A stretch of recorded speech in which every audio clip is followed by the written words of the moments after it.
that B4L, reppin' that star, I do it so well.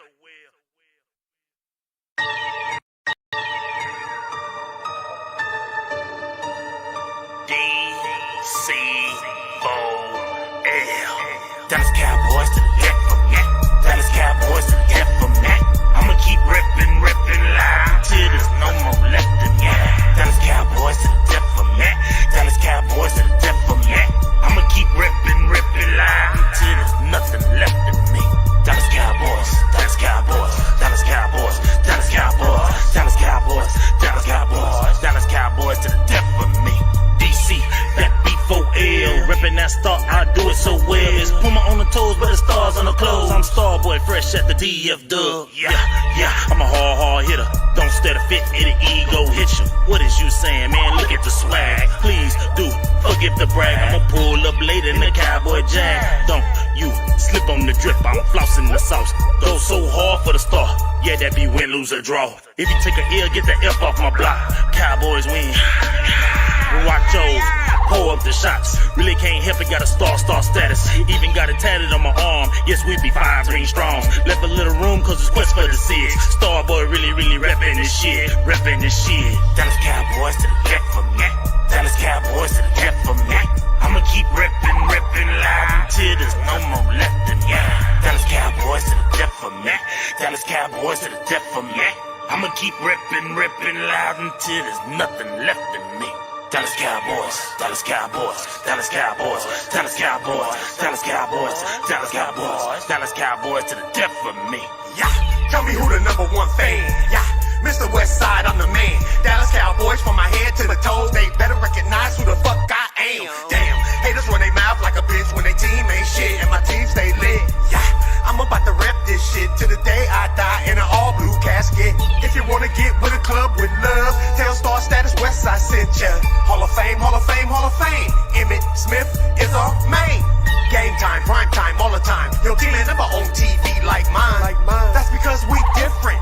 We America's team and we run this. Like Zeke runs circles right at defense. Jerry Jones, that's nonsense. Let the coaches coach. And I'll have a smoke. And I know y'all wanna toast to that. Dallas Cowboys to the death from that. Dallas Cowboys to the death from that. I'ma keep reppin' loud until there's no more left in ya. Dallas Cowboys to the death from that. Dallas Cowboys to the death from that. I'ma keep reppin' loud until there's nothing left in me. Dallas Cowboys, Dallas Cowboys, Dallas Cowboys, Dallas Cowboys, Dallas Cowboys, Dallas Cowboys, Dallas Cowboys to the death for me. DC, that B4L. DC, that B4L. DC, that B4L. Reppin' that star, I do it so well. DC, that B4L. DC, that B4L. DC, that B4L. Reppin' that star, I do it so well.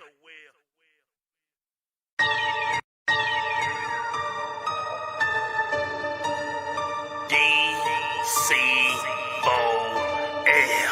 Dallas Cowboys to the death from that. Dallas Cowboys to the death from that. I'ma keep reppin' loud until there's no more left in ya. Dallas Cowboys to the death from that. Dallas Cowboys to the death from that. I'ma keep reppin' loud until there's nothing left in me. Dallas Cowboys, Dallas Cowboys, Dallas Cowboys, Dallas Cowboys, Dallas Cowboys, Dallas Cowboys, Dallas Cowboys to the death for me. DC, that B4L, reppin' that star, I do it so well. It's Puma on the toes, but the stars on the clothes. I'm Starboy, fresh at the DF Dub. Yeah, I'm a hard hitter. Don't stare to fit, it'll ego hit you. What is you saying, man? Look at the swag. Please do forgive the brag. I'ma pull up later in the Cowboy Jag. Don't you slip on the drip, I'm flossing the sauce. Go so hard for the star. Yeah, that be win, lose, or draw. If you take a L, get the F off my block. Cowboys win. Watch yours, pour up the shots. Really can't help it, got a star status. Even got it tatted on my arm. Yes, we be 5 ring strong. Left a little room cause it's quest for the six. Starboy really reppin' this shit. Reppin' this shit. Dallas Cowboys to the death from that. Dallas Cowboys to the death from that. I'ma keep reppin' loud until there's no more left in ya. Dallas Cowboys to the death from that. Dallas Cowboys to the death from that. Thank you for watching West Coast. This is Antoine Woods. Thanks for watching West Coast. Go Cowboys. This is Ray Williams. Thank you so much for hanging out with us at Dallas Cowboy Scout. Appreciate it. My man West Coast from this boat. Thank you for watching West Coast. Shout out West Coast Cowboys. You know, it's always love over here. Raider, Cowboy, always a Cowboy. Did one hell of a job, and the only thing else I got to say is, how about them Cowboys? Yeah! What's up with you guys? It is your boy West Coast, and we are live on all platforms. What's up with you, Instagram? You know we always give it to y'all first, man. And then what's up with you on YouTube? We got 3 people coming through on YouTube. Let me get a share on YouTube. And then we got some folks over there on Facebook, man. Hey, I just want to take before we even start shouting out people in the comment box. Actually, I do want to go. Let's go to this comment box. But before I do, man, you already know if I'm on the line. Yeah, I know I got my Cowboy cousin on the line. What's up with your boss, Cowboy, man? What's up, man? He came in live from Dallas, Texas, born out of Parkland. Ooh, and not the one on Harry Hines. Yeah. But hey, I sent you the request, my brother. I sent you the request. You sent me the request? Okay, let me get you on here real quick. Boom. Boom. Go live with Boss Cowboy. Oh, I will go live with Boss Cowboy. Hey, man, let's get some shout-outs on Facebook real quick because they going strong on Facebook, man. What's up with you guys on Facebook? All right, let me turn this down one time. All right, I turned it down. Make sure your phone is turned down too, because since we're in the microphone, we shouldn't need to hear it. So make sure you turn your phone down on Instagram. What up with you, man? We going strong on Instagram, man. 22 people on there. I appreciate you, man. Hey, we still YouTube and Instagram and trying to figure out how that thing work. But hey, if you can share on Instagram, get your boy a share, man. It simply keep these lights on, man. That's all it do. You guys notice how much clearer the sound is tonight, man? I want to let you guys know, and not even man's and feet. When I say man, that's universal. I apologize. That's man, woman, man. But I just want to thank the supporters, man. It's because of the supporters, man, that we was sounding janky in the mug last week, but we sound good this week. we sound like somebody that just took us in the bath and just washed us all off. We sound clean. You know what we call that? We call that baby's butt. We over here sounding clean, like we sounding smooth like a baby's butt. What you thinking, boss? What y'all think of the sound, man? Let me know in the comment box. First off, let me know where you at, and then let me know in the comment box how we sound, man. Please. And if you are a sponsor, man, if you have the tag of sponsor, I want to let you know you had your part in the way we sound tonight. So I just want to let you know we truly appreciate you. Baby, I love you. You know what I'm talking about? All right, so let's get right into it. Boss Cowboy, what is he over there doing? Hey, you know how you have that one, that grandparent that don't know what they're doing in technology? That's Boss Cowboy. Oh, man.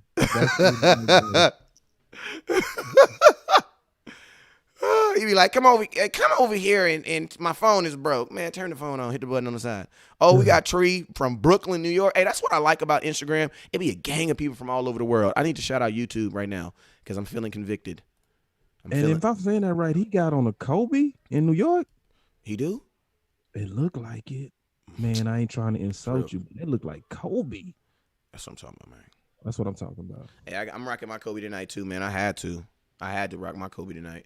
You know what I'm saying? Because today I went to my appointment, man. For y'all know I was out there trying to, RIP, I was trying to be, do my New Year's resolution and be more active with my kids. And that involved me playing basketball. And when I went out there, if you're going to do it, you got to do it. You know what I'm saying? You know what I'm saying? Hey, I was going for the triple-double. I had 1 point. I had 2 assists. And I was trying to get my first rebound. God dang it, man. I was going for it, boss. And this dude stepped right on the back, blew my Achilles. I've been going through it for about 2 months. So today was the appointment where they took the cast off. I was hoping to God let them take it off. Why? Because I want to walk at the draft. That is my goal, to be walking at the draft. So, man, today was a big day. So, long story short, man, I ain't gonna lie. I had to throw the Kobe on because I needed to come in clutch. I was like, come on, I don't need no shucking and jiving. You know what I'm saying? I need to, you know what I'm saying? I need the spirit of the Mamba. And then, I had to have that clear eye view, so I had the CEVs on. You know how that go. Oh, yeah, man. We rocking the CVs, no doubt. Yeah. Smith, entrepreneur coming out with his own eyewear, stylish. He's urban. He's up to date on what look good, man. And I ran these by a lot of your followers and as well as mine. And they loving them. So I'm rocking whatever y'all love and get your own. Yeah, man, get your own. Get your own. And if you get your own, this is what I say. Why pay full price? That's my thing, right? You know what I'm talking about? That's my thing. And that's not being cheap. That is actually called being frugal. It's my word of the day. So my thing is this: if you don't want, why spend an extra dollar? You know what I'm saying? Let your boy West Coast hook you up when you go over there to CV them good old nice people. When you get to the receipt area, it's gonna say discount. Put this code in right here. Don't tell nobody, okay? Don't tell nobody except for somebody else that's on the stream. I'm gonna give you a little secret. Type in CEV West Coast, and it's gonna give you a little discount. I'm gonna take care of you, man. A little wink, wink. You know what I'm saying? But hey, let's jump right into the show, man. Because I know it's some folks out there, they like, West Coast, man, I'm on 12% battery, man. I get it. You sound good, man. You look good. That means the show should be really, really good. So let's get to it. So let's get to it, man. Hey, I can't even really say this weekend because it really, I was thinking about this about 2.5 weeks ago, 3 weeks, a little bit. My biggest concerns is this. When I go into the free agency, or not even free agency, just off-season, Boss Cowboy, I like to think about, like, why didn't I win a Super Bowl? What was the glaring reason on offense? Offense, we couldn't score no points, right? We didn't score enough points. Right. You know what I'm saying? Yep. Defense, we had dudes that just kept running all over us. It got so bad that quarterbacks started running back on us. Why? Because we had no defensive tackle rotation, right?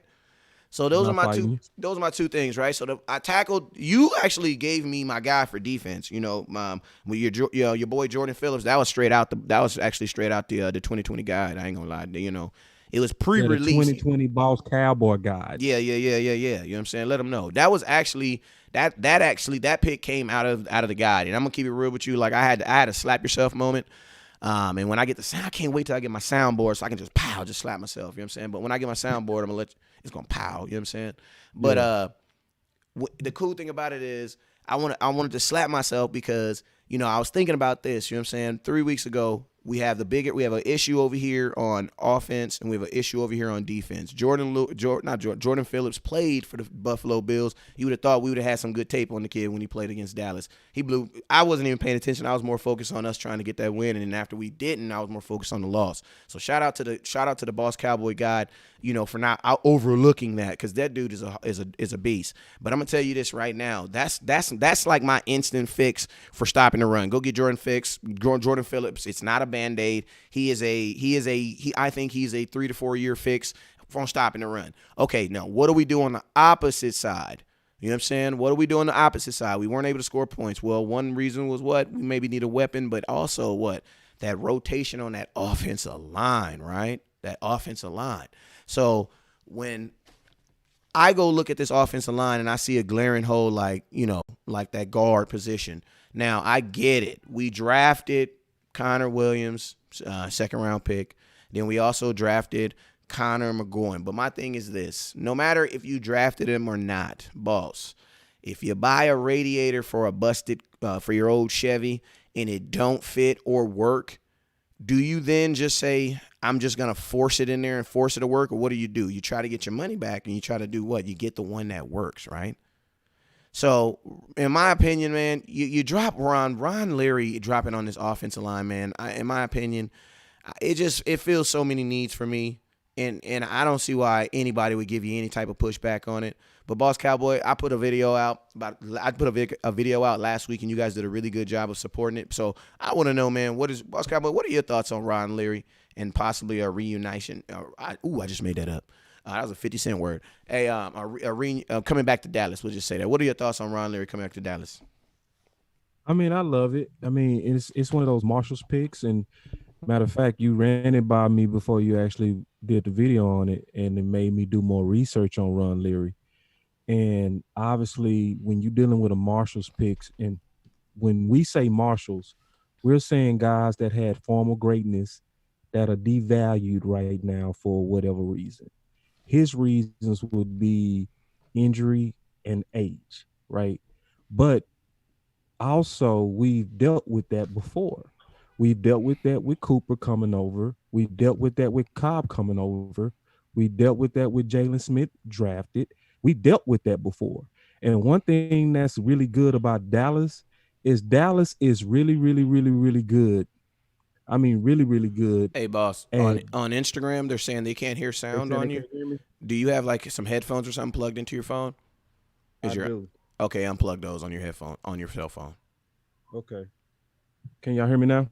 Let me know on Instagram. Hey man, that's why we rock with y'all. You know what I'm talking about? Because you could have just dipped out. You know what I'm saying? So we appreciate you for being a part of the solution. Yeah, just Instagram. Tell me if y'all can hear me. I know they good on all the other places. I just want to make sure Instagram good. All right, go ahead and you. We should. It's maybe like a 30-second delay, so we should hear some in a minute. Got you. So, so Dallas is really, really good. If you look at our track record of taking people that was formerly banged up and getting them back up to speed. One of the biggest things about Dallas is the fact that they have not just obviously one of the best sports facilities, but also one of the best medical facilities as well. So everything is in-house. And I think when people hear your idea West Coast and they hear stuff like Leary, they start hating on it or fighting against it because it's not perfect.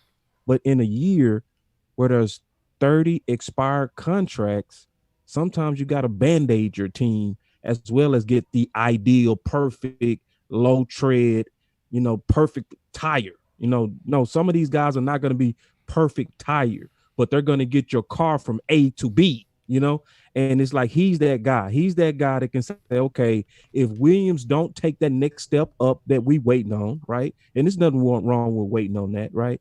If McGovern is not the guy that we drafted hoping that he would be and he busts, then you don't lose the main part of your game, which is your offensive line, right? You have Leary who can step right in, and though he's not perfect, yet he's an upgrade. And think about this, West Coast. I'm gonna say it like you say when you say, think about this. No, think about this for real. We've been trying to replace Leary since he's left. I know. That's the crazy thing about it too. And think about this. Even with us trying to, they said they still can't hear you. You just try to finagle with it for a little bit and see if you can get it on or something. Gotcha. But you said that was such a phenomenal point that you said right now that the guys that we drafted right now, they were drafted in essence to replace Ron Leary, and they haven't been able to replace Ron Leary. And here we are on March 5th, 2020, talking about. I believe that Ron Leary's still better than both them dudes. 100.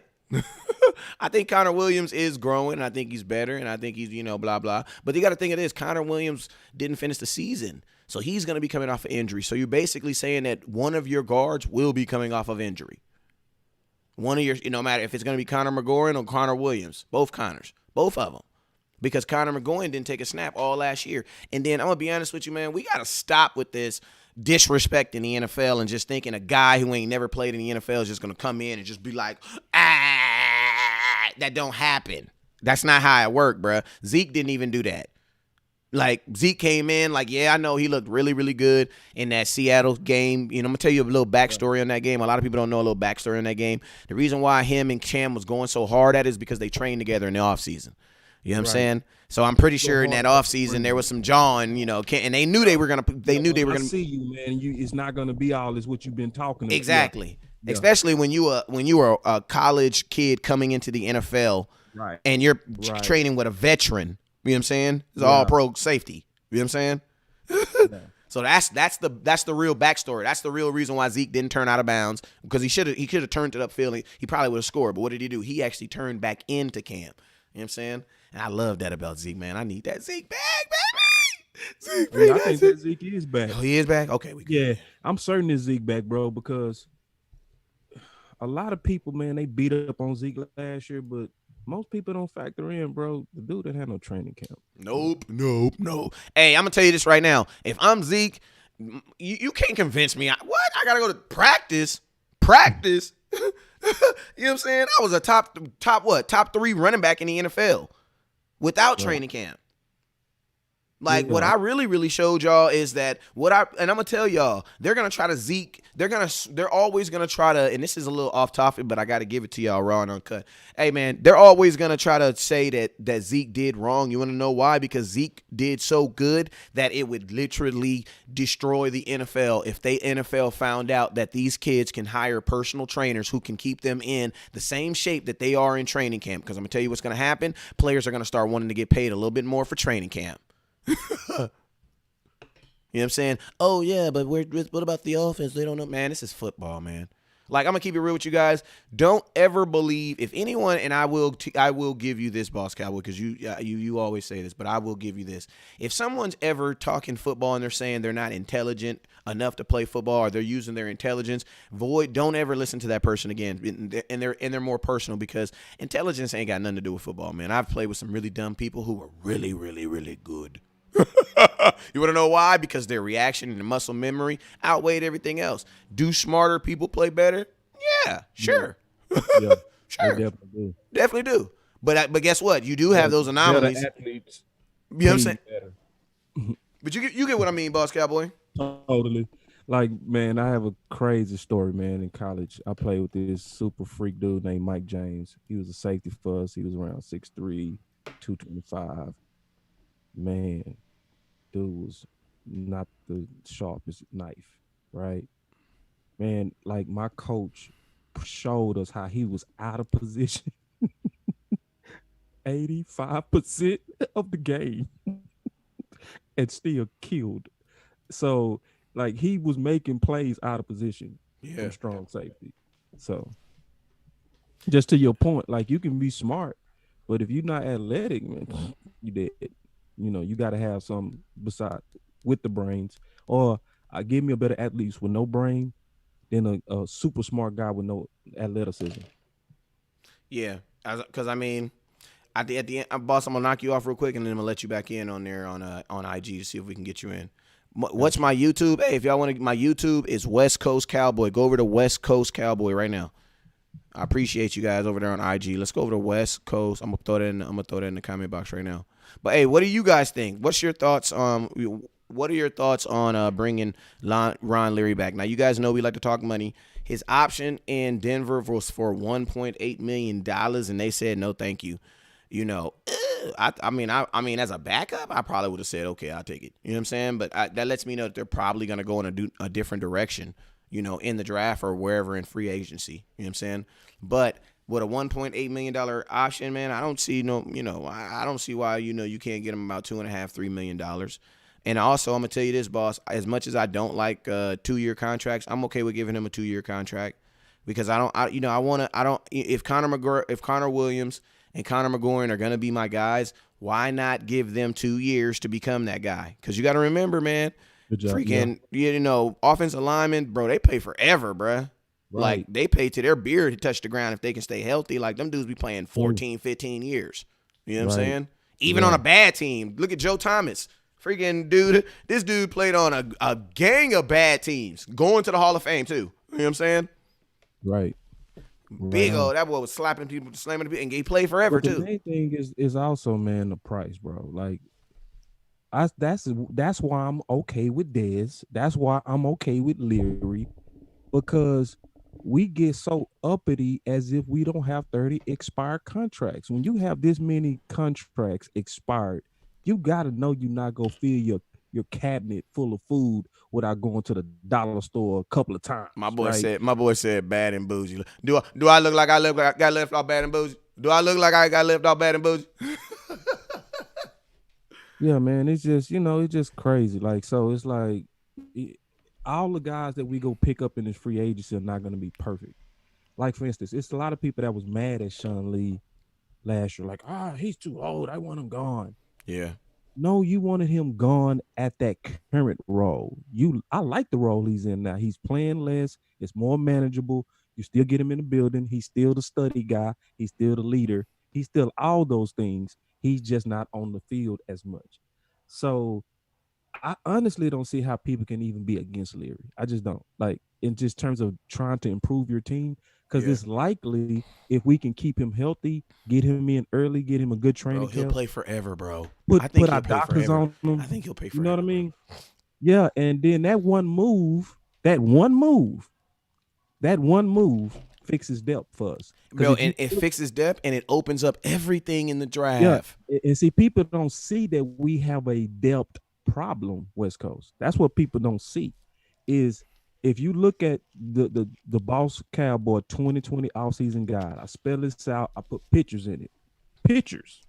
So no misunderstanding. I drew it. God dang it! I drew the picture. Okay. I drew it. What more can I do, boss? the people that's missing, we have 3 guards with expired contracts. 3.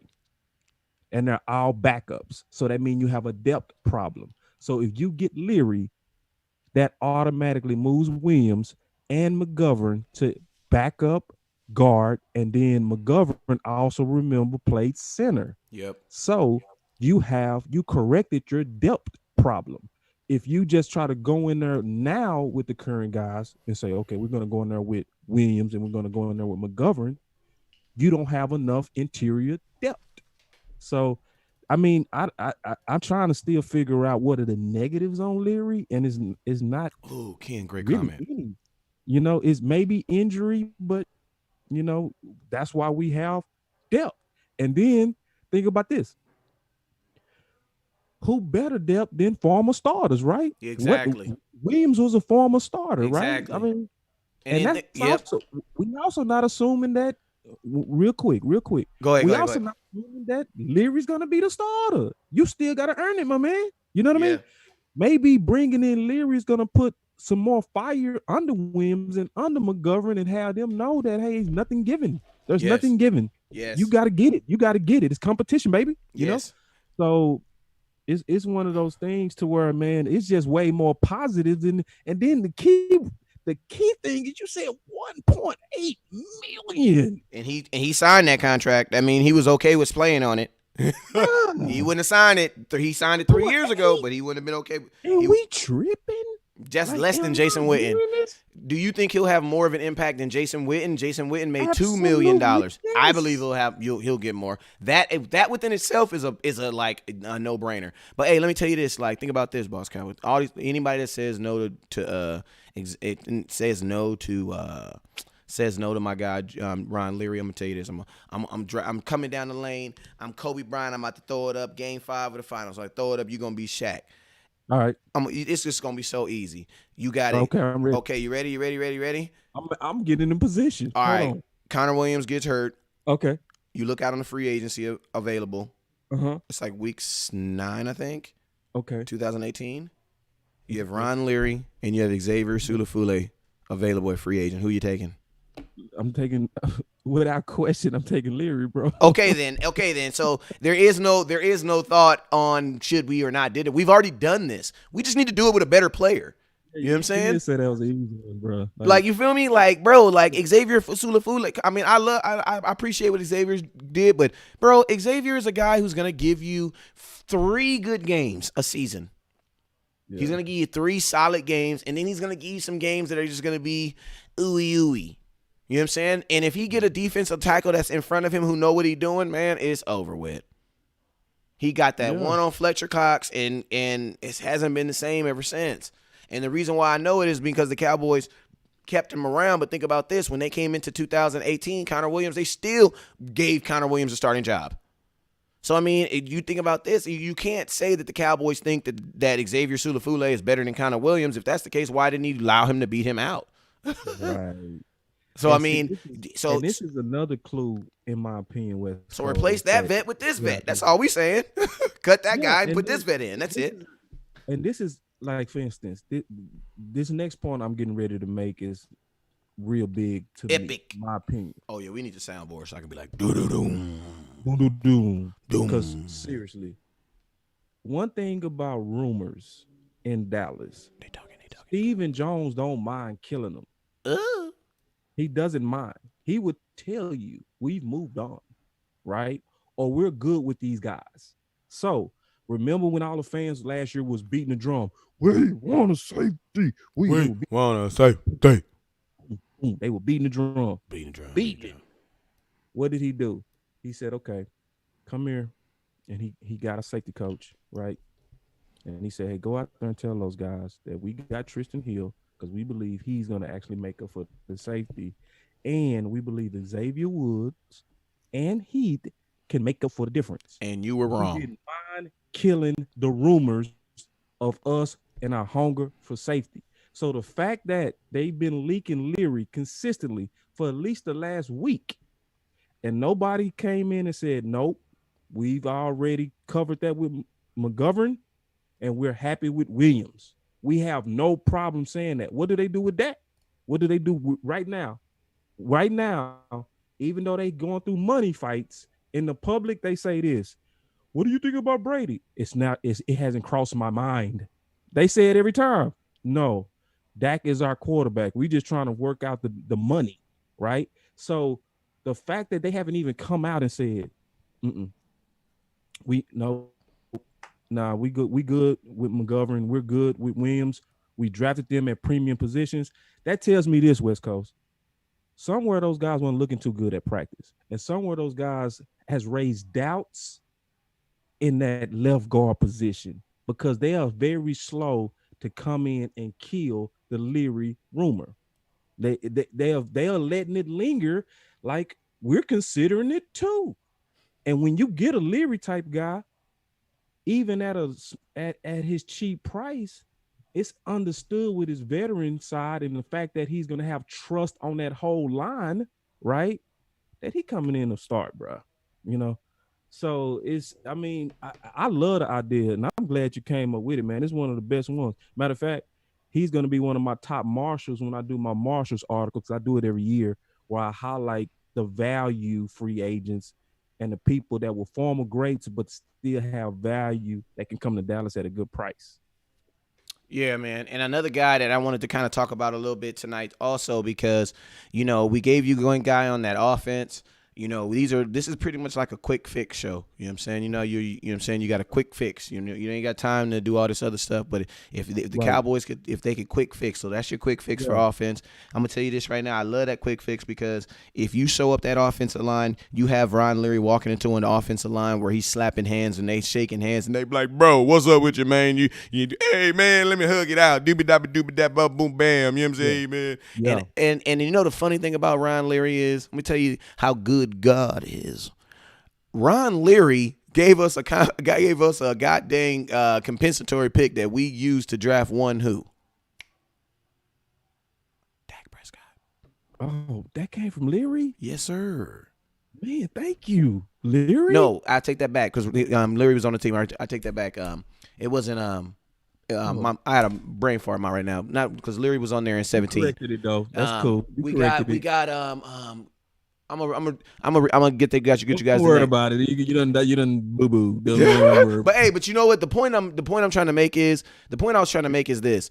In 2017, the new, and you can actually Google this and look it up, right? In 2017, right, the New Orleans Saints in the offseason actually hit the Dallas Cowboys up and were willing to give the Dallas Cowboys a 3rd round pick for Ron Leary, and the Dallas Cowboys turned it down then. Why? Because we valued what we needed him in 2007, and we knew what we needed him in 2016. I apologize. You know what I'm saying? Yeah. So, the cool thing about that is that lets you know that the Dallas Cowboys even were offered, value stake at him. You know what I'm saying? They had some, there were teams that are already valuing him. You know what I'm saying? Right. And I'm going to tell you, in one of these, my boy Ken Mentry, he says Leary is an attitude adjustment player, a junkyard dog. Man, he gets to walk back into an offensive line where it's all the homies. Like this Ron Leary's going to want to end his career here. Good to me, bro. Like a junkyard dog. It's some guys that actually bring a little bit more nastiness to the group. And that is Leary, bro. That is him. That's a perfect metaphor for who he is and the style of guard play. He's a dog, right? And so people forget how physical we was with him, bro. Like, and that's why the point I made earlier was so big. It's like we've been trying to replace him since he's left. And people need to see that. Like whenever you're seeing a committee with Dallas, that means it's never solved the problem that it was supposed to. So when we got rid of Dez and we did receiver by committee, did that solve that? Man, you can't say stuff like that. Say that again. So I'm gonna say it one more time. Whenever you see us trying to use a committee, appreciate you, Eastside Harold, it's not solving the problem that it was there to solve. So the fact that we've been doing a committee on the left guard position since he's left, we've never been satisfied with it.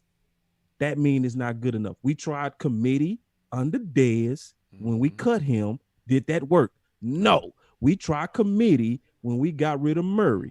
Did that work in the running back? No. The first pick was then Zeke. We tried committee when Witten retired at tight end. What did we do? Come on back. Come on back. Come on, please come on back. I know you 50 years old, but come on back.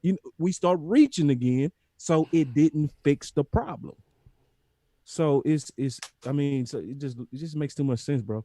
Like, that's, to me, one of the best ideas you had since I've been on the show is bringing on Leary. And people don't know this, but when Dak is protected, that's when Dak is as good as anybody. Dak with clean pockets, he go kill you. Don't give Dak just clean pockets. Don't do that. Don't give Zeke with a Leary running lanes. Don't do that. When I'm getting excited, when Zeke took off in the pit game, go look at the left side. Just go look. Look, you could have ran that touchdown because Leary and T. Smith together. Smackers, oh bro. My God. Smackers, bro. Like, and that's why he just ran, and it was just like, bro, he by himself, he gone, bro. They demolished Pittsburgh up front that game. And I also want to get excited over one more thing too, man, because it's another thing that you predicted that people forgot. I ain't forgot this, but you gonna remember when I tell you though. What was the thing you were saying about our center last year? You researched the disease, and what you found with the people that had it. Yeah, it takes them 2 years. Right. It take about 2 years for them to really get 100% of their strength back. So we not only might get an upsurge with the return of Leary, but we likely go get an upsurge with the return of Frederick's strength. Yeah. Because it's going to be now 2 full years since he was diagnosed with that disease. Yeah. So now we're not going to say nothing bad about Fredericks, but I'm going to just say the film say he was not his best this year, which is cool. And that's expected. And I'm going to tell you something too, boss. You warned us on that. Yeah, and I'm going to tell you something too, boss, which gives the Dallas Cowboys their credit because they did actually make some adjustments. There was some adjustments that they made last year because they went to a quicker count. The only problem is it did make the running game a little bit harder. Now, I remember I was having a conversation mid-season with Zeke's dad. He hit me up and he was like, West Coast, I just don't understand why people are saying this line is playing so good. But I mean, they are playing good because they were, because Dak wasn't getting sacked, but at the same time, them hoes were not what they weren't, and primarily is because your center was not. I mean, keep it real. Joe Looney probably should have been our starting center probably through week 8. You know what I'm saying? Like, there's no reason why Joe Looney shouldn't have been your starter senior center. Like, you got him. He didn't give up one sack, but he gave up one sack all 2019, and it was in the goddamn Seattle 2018 season.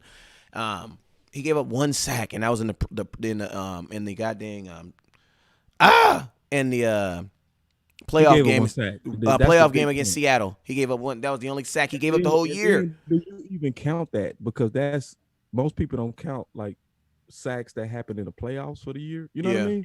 You can technically say he had none.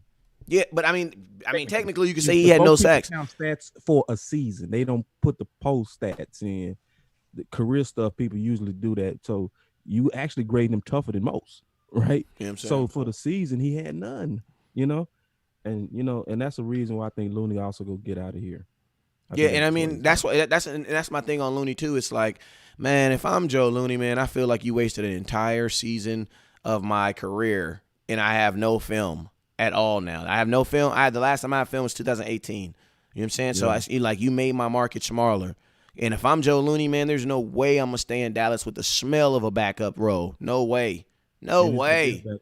And you got to think, we just said offensive line play when. They play a very, very long time.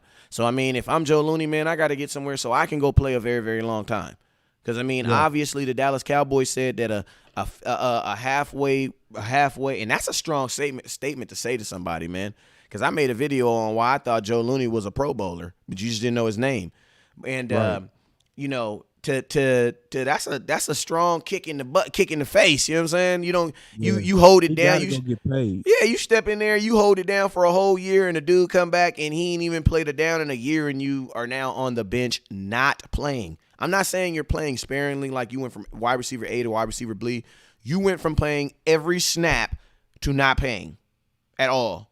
Like that, I think that was a huge mishap of the Dallas Cowboys. So, exactly to your point, I definitely think that Leary. I mean, that's why I didn't really bring up Joe. If I'm Joe, I'm Joe's friend. I hope I'm Joe's homie. Joe, go get your money, man.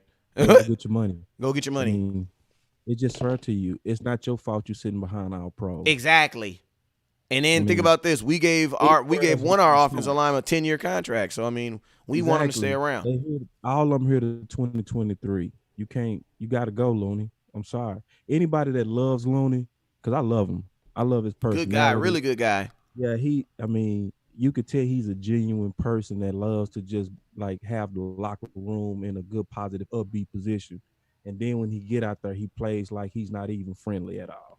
Like, even his huddle noise, he makes some kind of crazy noise when he huddles him up. But I like him, man. He's a guy that's he's an icebreaker. He's an icebreaker player. He's an icebreaker, and then also, man, he got the biggest splash plays on our screens. Like if you look closely when Zeke broke on those screens, it was usually because Looney killed somebody, like laid them out. Yeah, you know what I mean? He's a killer too. Yeah. So it's just not his fault that he was sitting behind our pros, man. So and that's another reason why some opportunities in safety, because we talked about that in the book as well. At certain teams that they got deep safety rooms, and we can actually go clean up on that stuff. We really can. Hey, man, we never talked about the CDs, real quick, man. Real quick though, I want to slide through these Joes. Are you smoking? My boy Eastside Harold says, Joe Looney, a Pro Bowler. Are you smoking that K2 synthetic weed or something? No. Remember, Eastside Harold, you are not a Dallas Cowboy fan, so I do not expect for you to know that our backup center had one of the best seasons that an offensive lineman's had in the last 5 years. I do not blame you for that, but I do thank you for your $2. He says Deshaun Watson is the best QB in Texas. Now that is not a $2 question, but I will give you. I'm gonna give that to Boss Cowboy because he in Dallas. Who is the best quarterback in the state of Texas right now? I mean, right now you got to give it to Watson. I mean, because what Watson did, you will never see a quarterback in his first 3 years do. Period. Watson is the only young quarterback probably the last 30 years that had the worst offensive line. Literally the worst offensive. Dak was second, though, that year. He had the second worst offensive line. But what he did for 2 years with no offensive line, bro, the Houdini stuff that Watson does. But, like, look, I respect the Texans fans, and that's what they hold on to, is that one little glimmer of pride is, look at our quarterback. And it's like, look at your team. Like, look at your city, so obviously that's the little brother effect, and it's okay, man. We y'all big brother, but we'll give Watson credit. He's an awesome quarterback. I think he's a generational quarterback. As a matter of fact, I think if he was in Kansas City, he would have won the Super Bowl, just like, or better. He's that good. Matter of fact, he's the person that's actually cursing your city and cursing your team because he's saving O'Brien's job. This is what I'm gonna say, right? Deshaun Watson has had probably oh my God, his offensive line is so bad. Slap yourself. Time out. I gave you your 2 minutes, bro. This is what I'm gonna do, bro. Hey, Eastside Harold, holla at your boy. I'll PayPal you that $2 back, bro. Hey, I'm gonna holla at you, man. What are you talking about? I'm just, I appreciate you though. But hey, let me tell you, talking about he had the worst offensive line in the league, bro. They gave up 62 sacks. Oh my God, that's a lot. Well, Dak and them gave up 57 in the same goddamn in the same dang season. So they offensive line was just as good. No, stop it. Now, Pastor, you didn't move. You took your Bible. I laid mine down. This is my turn. Okay. Now, second thing. I think who is the best wide receiver in the NFL right now? Top 5, you could put Hopkins in. Oh my God, I didn't even say it. Now, how long has he been playing with that? How long has he been playing with Hopkins?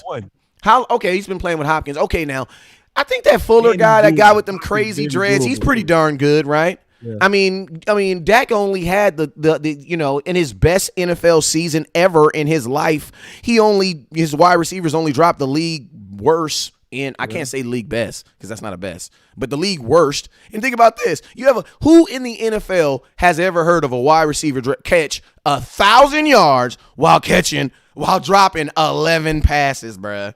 Like, come on, bro. Slap thyself, be true. Hey, shout out to my boy. My boy said, don't trip West Coast. Dude, you don't got to give him the $2 back. My boy right here shot us a $5 right there, so we good. So we up $3 for the show. Yes, what's up, man? We up $3. Thank God. Hey, boss was like, come on, man. We can't send the $2 back. You got us to talk about Hell you mean? $2. Give us another $2 and we'll talk about your Texas.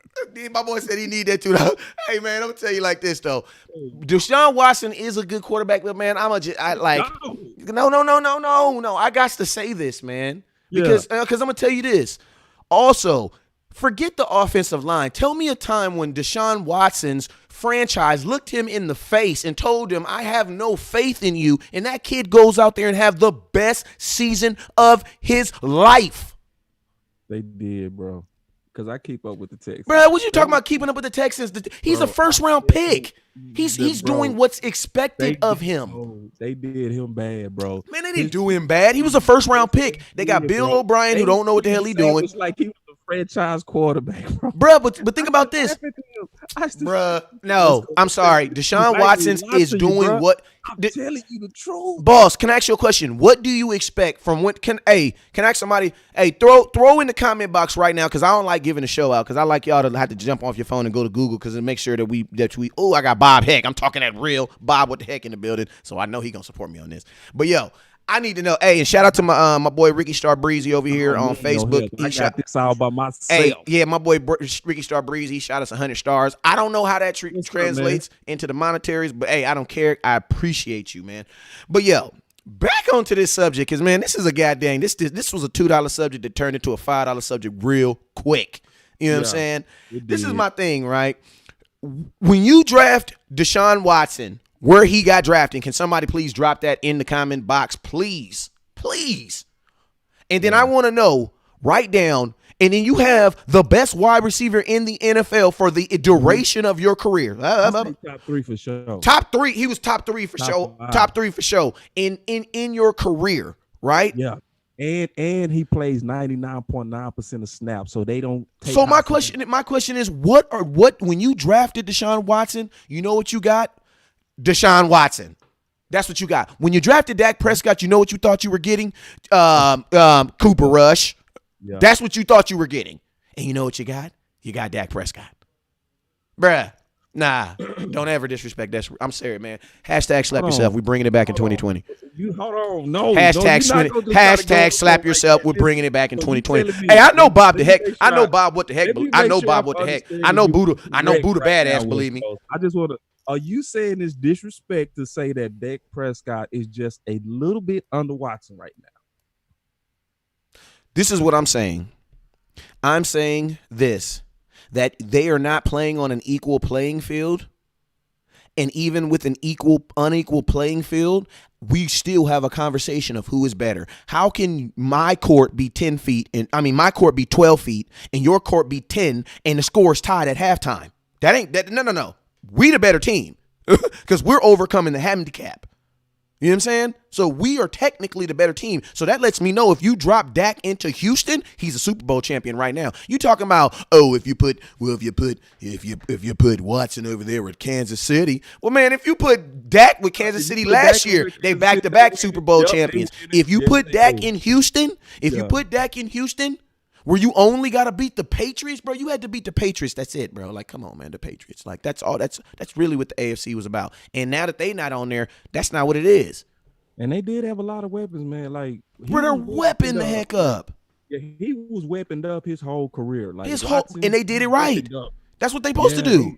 Because Fuller, low key, is a number one. Bro, Fuller's nice. That's a big difference when you got somebody that's out there. And that's the whole case we making on Dez. Like, one of the things that make Fuller so ice water cold is because he's going against nickel backs and second corners. So what's gonna happen if you put this on? Hey, shout out Tyrone Church. He says Eastside. Tyrone Church, my boy Tyrone Church. He just dropped two super chats over there on YouTube for $2. I appreciate it. He says Eastside, where's the Super Bowls? He said he looked like he got a little special name. He got Deshaun Wack. Hey, now Deshaun, no. That's I might have said his name is wrong. I know. We ain't gonna blaspheme now. That's like saying I don't like Shaq. I don't like Shaq personally, but I'm not gonna say he's not good. I'm not gonna do that. Because I want to be clear on it. Oh, he said no. He cleaned it up. He said Dak. I meant he cleaned it up. He said okay, cool. He cleaned it up. And I want to say this because this is important. I see Watson, Mahomes, and Dak, I see greatness in all three, bro. Like, you know what I mean? Yeah, but we talking about the best quarterback in Texas, man. Look, see how he tried to whistle out the curve quick. And see, I switched on this. You did? I switched on this. I had Dak number one until I saw a whole season of Watson with a super trash offensive line. Oh, my God. Right? And that's when Dak got Cooper, and then he took off. But, you know, I can switch back by next year, too. I'm telling you right now. Oh, my God. There's no way. I can switch, and I don't care what nobody say. Listen, because as facts change, I change. How many offensive coordinators has Deshaun Watson had? I think Dak Prescott's on his third. Yeah. How many head coaches has Dak Prescott had? This is one thing we can say for sure. The person with the better it factor is Dak. The better closer is Dak. The better leader is Dak. Hey, I'm gonna say this, boss. You know what I mean? This is how we gonna end this question. This is how we gonna end this right here, and then we gonna have everybody put their comments in the comment box, and this is how we gonna end it right now on mamas. No, this is what we gonna do. This is what we gonna do because see, you talking all that good talk, but see, this is what it really come. This is what it really come down to. It fourth quarter, minute 48, one timeout, same team. Who's your quarterback? Slap yourself. Did you ever disrespect my quarterback, man? But you crazy. You know you. Bro, there's no way you're near. There's no way you're leaving Dak on in the fourth. In the fourth, bro. Dak has more comebacks than anybody. That's when he the it factor goes to Dak. Like for sure. Then like the person that's like you got to close it out. But man, I don't watch Watson throw some. Bro, but do you think Watson could drop into Dallas and build better? Hey, but can I ask you a question? Do you think Watson close out? Dak closes out better. He do. But can I ask you a question? Do you think you can flip the switch? Do you think you can drop Dak? I mean, you could have dropped Watson into Dallas with all the things that's happened in Dallas, and he produced what Dak did? I don't think so. Yeah, okay. Yeah, because see, the mental pressure of Dallas, he's not facing in Houston. He's not facing, everybody. Even after you go for 444 and 400 yards, 2 games in a row, people discount that and piss on that, and they call great seasons trash yards. Like everything that you do great, they minimize in Dallas. So the person that's metal has been tested consistently through a lot of hating from his own people is Dak. Hey man, so Tyrone, I'm gonna send you $2. He said Dak having Tom Brady legacy is Dak. Like he's epically passed that test, bro. So who's made for Dallas? Who I would say was born to be a Dallas Cowboy quarterback, and who I would take for Dallas would be Dak.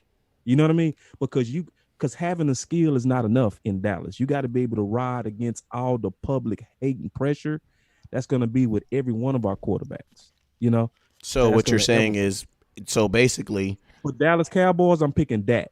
If I was saying who so far is, playing slightly better, I would say Watson. I'm sorry, I got to disagree with that. Who had a better year last year was Dak. You know what I'm saying? So, like, the better year was Dak last year. But in terms of Dak had a better last year. Dak had a better rookie year. 2018. Yeah, he didn't have a 2018, but guess what? Nobody had a better 2018. We were 3-5. Like, you know what I'm talking about? And ended 10-6. So yeah, I mean, nobody had it. But I mean, if you look at the year for year, and then I just don't. because what's amazing is Deshaun Watson came in the NFL and he is what you expected him to be. Dak came into the NFL and he is over exceeding anything that you would expect him to be in a way more hostile environment with higher expectations. Let's just be real, Houston. Y'all ain't expecting. I mean, I'm pretty sure that guy. I mean, my boy right here. I'm gonna definitely get his name right. Him, I'm pretty sure you care about winning the Super Bowl, but let's just be real, man. Like, as long as y'all beat the Dallas Cowboys in the preseason, man, y'all good for the season. Like, y'all straight. Let's just keep it 100. You know what I'm saying? That's their Super Bowl. That's their Super Bowl. Hey, but before we get up out of here, man, I wanted to talk about one more guy, man. And this is a guy I did a video on today, man. It's because everybody keeps on asking for safety. And I ain't gonna lie, I got caught up in the safety train too, because, you know, I want somebody to get back there too, but not at the expense of just like drafting one. And I will. I mean, I vacillate. I go back and forth, but I ain't gonna lie. I think I'm stuck. I think I'm stuck right here with my boy Anthony Harris, man. I really like his production, man. God dang, 6 interceptions, bro. I don't see how anybody can't overlook that, especially in a year where we are looking for more interceptions, man. I need to know, Boss Cowboy, what are your thoughts, man? What are your thoughts on Anthony Harris, bro? While I get this to look pretty. Harris, man, I don't even want to get started with teasing myself with an Anthony Harris. He makes all the common sense in the world, but it doesn't match. He doesn't match the Dallas Cowboys 6-year historicals. He doesn't. Mainly because he's going to definitely be a week 1 free agent, bro. And likely he's going to sign back with Minnesota. They're not going to let somebody that's that ball hungry out the door. 6 interceptions last year. I'm gonna be honest with you though. I was talking to my boy though, and he do the same thing we do. And I'm gonna be honest with you. Okay, that's not what they saying. I mean, educate me. Yeah, that's not what that's not what they saying. No, that's not what they. Yeah, that's not. I mean, because you got to see it like this, man. If they were gonna do that, why would you? He is the best safety available. So like, why would you? Why if you have action at him, you would have re-signed him. Like you would have given him an extension a long time ago. Why would you let him go out on a free agency? So I mean, their actions alone, when they said, I mean, they put it out that they would not be re-signing him. So I mean, why would you put that out that you're not re-signing him to then try to re-sign him in free agency for more? Nah, he's done. He's done in Minnesota. He's done in Minnesota. So I mean, he's done. Yeah, he's done in Minnesota. And I trust S, man, you know, because he's the us of Minnesota. He knows. He be at training camp. He be at everything. Yeah, he's us of Minnesota. He's deep in. So when he said, I pay attention. So in terms of him as a prospect, he's still gonna be a week 1 free agent though. Like for real. Yeah, like, but the Cowboys just gonna have to play. Like, what you mean, bruh? Stop playing. I mean, hell, you mean we about to play? Of course, I would want him. It's not like. Then tell me like you. Then talk to me like you want me. Then talk to me like you want me, because you ain't talking to me like you want me right now. I mean, I got goddamn 6 interceptions. Listen, man. Listen. You got loyalty, right? And you got what's the other word? A paycheck. You get paid every in the NFL. They get paid every devotion. Wednesday. It's 2 things. It's loyalty and devotion. Loyalty, gonna be honest with you. Like devotion is gonna tell you what you want to hear, and that's not me. You know what I mean? And I just don't see us doing it. I would love it, but I'm not gonna get my hopes up on it because we don't shop for week 1 free agents. Like, okay, like I agree with you. What are your thoughts on him coming to Cowboys though? He's saying, "Oh, what's my thoughts on him?" Yeah. I mean, he make all in the world, bro. Like, listen, he make all the sense from all the crime we've been doing as fans, and what the coach has been saying. We want to be a secondary that focuses on getting the ball. That immediately, you know what I mean? That immediately addresses that. Bro. Yes, and that lets you know that Byron Jones can't come back if he's saying that, because he doesn't do that. Yeah. So it's. Yeah, so man, like, shoot, bro, do I want him, bro? Like, shoot. Man, and think about this, Boss Cowboy. Absolutely. Byron Jones is a week 1 free agent also. So since he is a week 1 free agent, it's instantly as soon as he leaves, you have what the quote unquote money that you would have offered him that comes available. Say the Cowboys would say, hey, we're willing to offer Byron Jones $11.5, $12 million. That instantly comes available now that he's gone. You know what I'm saying? Ooh. And see, your point is just like stop your common sense. Stop it. So, bro, you switch him out for Byron Jones, and you gotta pay a little bit more because he do more. Makes sense. Take the budget that you was gonna put on Byron and put it on a better safety. Yep. And think about this: the safety position I'm pays less anyway. And so, and you know what? This might be the year to where I get my Christmas gift, bro.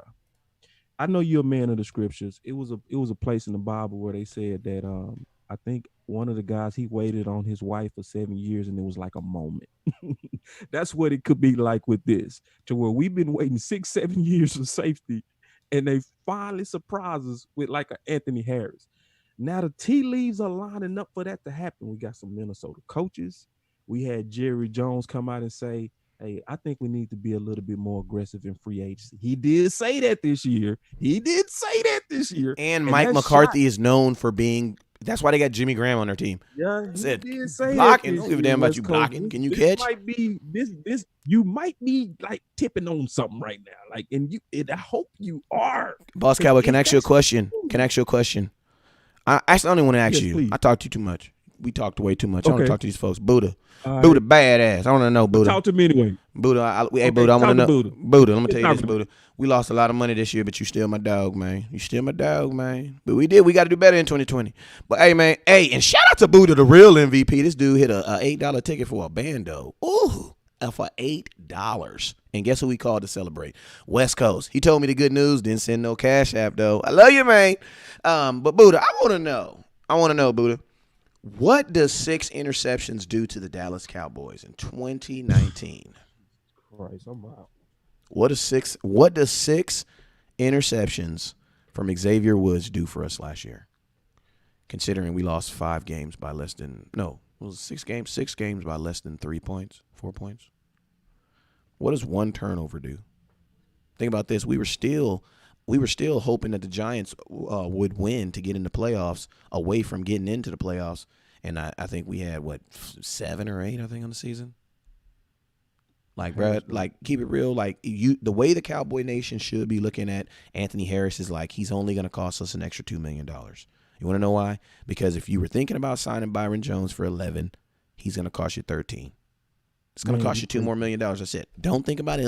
Oh my God, he's going to call me 30. No, bro. No, you was getting gas anyway. You know what I'm saying? You got to get gas anyway. I'm going to just put a couple dollars on it because you got to swing by and pick me up. You know what I'm saying? Don't you hate when you got to, you know what I'm saying? You driving by their house and they want to, you know, like, come on, man, you driving by my house. Like, yeah, I know, but you can put a couple dollars on it. That's all it is. If the Dallas Cowboys had a budget that they were going to offer to Byron Jones, add $2 million on it and give it to this man. And guess what? You're not going to tell me the Cowboys weren't going to realistically offer Byron Jones at least $11 million. At least. You know what I'm saying? He's making 8.5. You know what I'm saying? Look, let me share my screen real quick, West Coast. We go take a risk at the end of the show. It's not going to work because it's on OBS. Oh, it's not? Nope. Okay. Because it's feeding through OBS. Because I was going to show some part of the book because I'm on the safety part. Oh, just rip it Now, out. so check this. So, and I know you got it over there, but this the deal. So Anthony Harris, let's even say we don't go with him. This is the sad part about those who never bought the guide and never did anything to invest in the knowledge. I have ranked in the guide the free agent safeties, right? So Anthony Harris is obviously a no-brainer. But even if we didn't get him, you still have Trey Boston, okay, Yeah. who's 27. Good Okay? point, Richie. Hey, Boss Cowboy, good point, Richard, too. Go ahead. And you still got Carl Josephs, who's 26. And I'm looking at my book. The big thing that you Raiders. also have with those is Jerron Curse, who also played for Minnesota. But I call him the Looney of the Minnesota Vikings. Every team has a Looney. You want to know why? Because only one person can play. Like, every team has a Looney, and that's the key. It's finding not the Loonies. Looney's fault Yeah. that in front of him is all pros.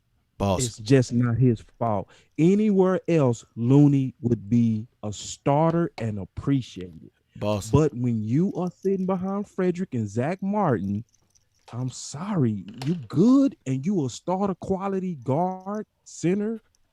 but you're not gonna play for Dallas. Boss, I got $1 That's million. who I got $1 Jawan million. Curse. That's who he is. That's who Jawan Curse is.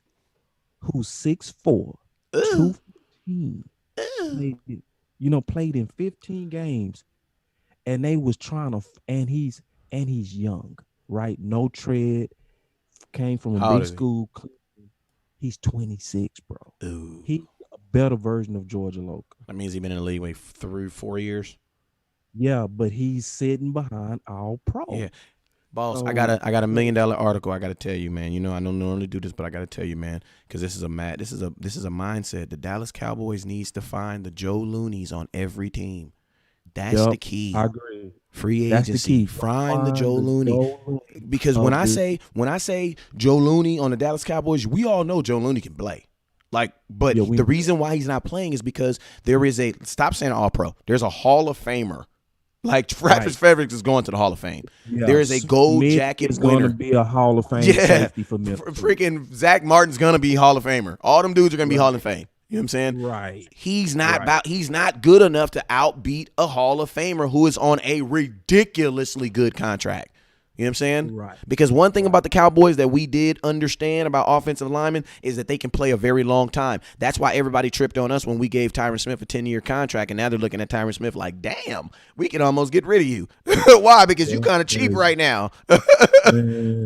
And that don't make no sense. Hey, and then my boy Richard said something also, man. He said something also. My boy Star Breezy, Facebook did this old janky stuff, so everybody got to go by their real name. So I'm up here calling y'all by your governments. I know it's different.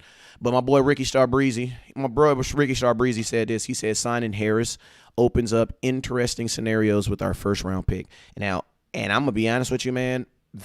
You're absolutely right, man. You're absolutely right. You're absolutely right. I like that. What are your thoughts, man? Door on those first round picks and it stop us from begging. That's what's getting on my nerves. Is all this we need to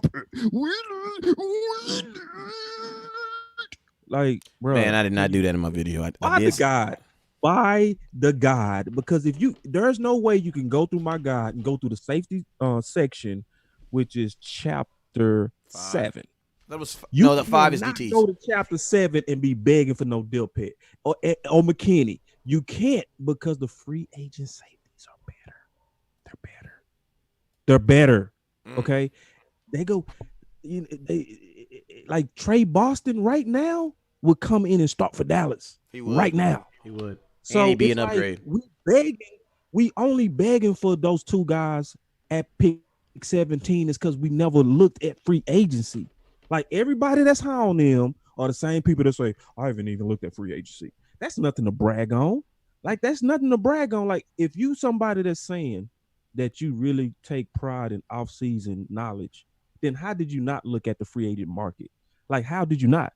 Because obviously West Coast did, because he bringing up quality and better options. That's better than pick 17. Like, anybody that's saying Harris is obviously smarter than the people that's just looking at the draft. Bro, like, so, if you get him, he's going to be an all-pro. See that stuff, it actually gets on my nerves, because it's like, bro, if you really trying to build this team, you want to get it in free agency where it's volumes of them. Yep. And you're cheap. Like, and you went to the top. You went to Anthony Harris. You ain't even got to go up that high. You can go to Jerron Curse. I got him ranked 5th, and he still come in better than Woods and Heath right now. He just the Joe Looney of Minnesota in the safeties. So it's, you are not lying, Star Breezy. It opens up a whole lot. It stops us from begging, and it'll likely make us do what's likely the smartest thing to do, and that's move down this draft. Like, right now, everything is screaming to me, move down. Now, will we likely do it? Probably not. But what's likely the most logical with having 30 expired contracts and only 7 draft choices, and you can't purchase the Boss Cowboy 2020 offseason guide and not clearly see that there are major quality targets between the end of the first and the third. That's where you want your volume picks this draft, because it's going to be some KD Metcalfs in this draft. There's going to be some Juju Smith in the second. There's going to be some Cooper Kupps in the third. Like, those first round type steals are in this draft, but they're in the second and the third, and you want volumes of picks to get you some. Because if we don't West Coast, this is what I fear. We're gonna reach for defense when if we went down, we could just pick defense and throw in some good offense. And we already did that last year, bruh. That's what we did last year. So Amen. think about this. I'm gonna keep it real with you guys. We can almost guarantee that DT is out at first round pick. I'm gonna tell you why. Because of the exact statement I just said right now. They're not going to do it. Why? Because they view Tristan Round as their first pick, and in their mind, he is their first round pick. I know they joke and said, oh, no, it was Amari Cooper. No, it's really Tristan Hill. That's why they were trying to force him to play, and he really wasn't that good at the beginning. You know what I'm saying? Because the amount, because like, bro, that's all we had. You know what I'm saying? So I don't, in Steven's mind, that's like that's like doing it twice. You know what I'm saying? Like, I wouldn't be surprised, honestly. I mean, if you do it right, man. You should be able to pick whatever you want to pick, like whatever you want to pick in free agency. Like, that should be your goal. You know what I'm saying? To go into free agency and say, man, I'm about to splurge. Why? Because I done already got everything. You know what I'm saying? That's the real way you want to go in the draft. You know what I'm saying? I'm gonna give y'all the general strategy that I have. Right. This is the general strategy that I have. Pick everywhere that's deep. Everywhere. So if it's deep in free agency, target it, right? Because of supply side economics, right? When it's a lot of safeties, you will get good prices. If it's a lot of DTs, you will get good prices. So when it's a lot of them, go shopping. So therefore, you can go into the draft and then target what's deep there. What's deep there? Tackles are deep. What's also deep? Receivers are deep. What's also deep? Tight ends are deep. What's rare in this draft? Safeties, corners. So that's why I'm so like adamant on move down so that you can go after what's deep. Because if we don't, we're going to be reaching the defense and we go pass on what's deep. Because see, we trying to build a team. A lot of people trying to find that one piece that's supposed to take us over. But it don't work like that. It's not drafting the quarterback ain't gonna take us over. Getting somebody to replace Byron ain't gonna take us over. It's gonna be the combination of defensive tackles with the right corner, with the right nickel, with the right quarterback, with the right weapons. It's the team. So what concept is gonna build the best team? So target what's deep and build a strategy that's gonna put you in a place to pick from what is deep. Because if it's first round talent in the third, get you more third rounders, right? Move down and get you some so that you can get the deep talent to build your team. My only thing about getting more picks, man, is that means you got to pay more people too. You know what I'm saying? And yeah, that's where Stephen Jones starts getting kind of weird. You know what I'm saying? But historically, generally your draft picks are a lot cheaper than acquiring them from free agency. So, well, I mean, it depends on if you want him to. It depends on your expectation. Because if your expectation of this pick is for him to go sit, then you ain't really waste nothing. But I think we wasted money on Tristan Hill. Why? Because we had the expectation of him playing. But hey, real quick before we slide, man, my boy Tony Church, man, he got another one. He said, check out Tony Jefferson is another Joe Looney. What's your thoughts? Tony Jefferson, give me where you from? Where's mama? What is mama name? What is auntie name? Where church you go to? Come on, man. You can't just drop a name on it. What he look like? You got a big nose, you got a little nose? Give us some more info on that, because if he Joe Looney, that means we really don't know about him. But guess what? If he make it into the book, you will get credit for it. You will. Boss Cowboy crazy. He the only author I ever known to give somebody credit, and I mean, literally put a picture of another person inside his book and be like, yo, this dude right here, I'm writing about this dude, but this is the dude that told me about him. But I mean, that's keeping it 100, because that's how we do our shows, man. Right. Yeah. And that's not fronting, because I'm not pretending to say that I know it all. I learn a lot from a lot of people. So if I learn from you, I think I should give you credit. I think that's fair. I like that, man. That's so genuine.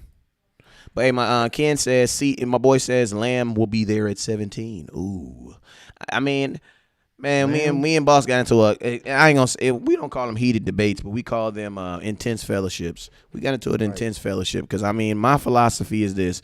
He said Raven safety. Tony Jefferson. All right, I'm gonna look him up. the Raven safety.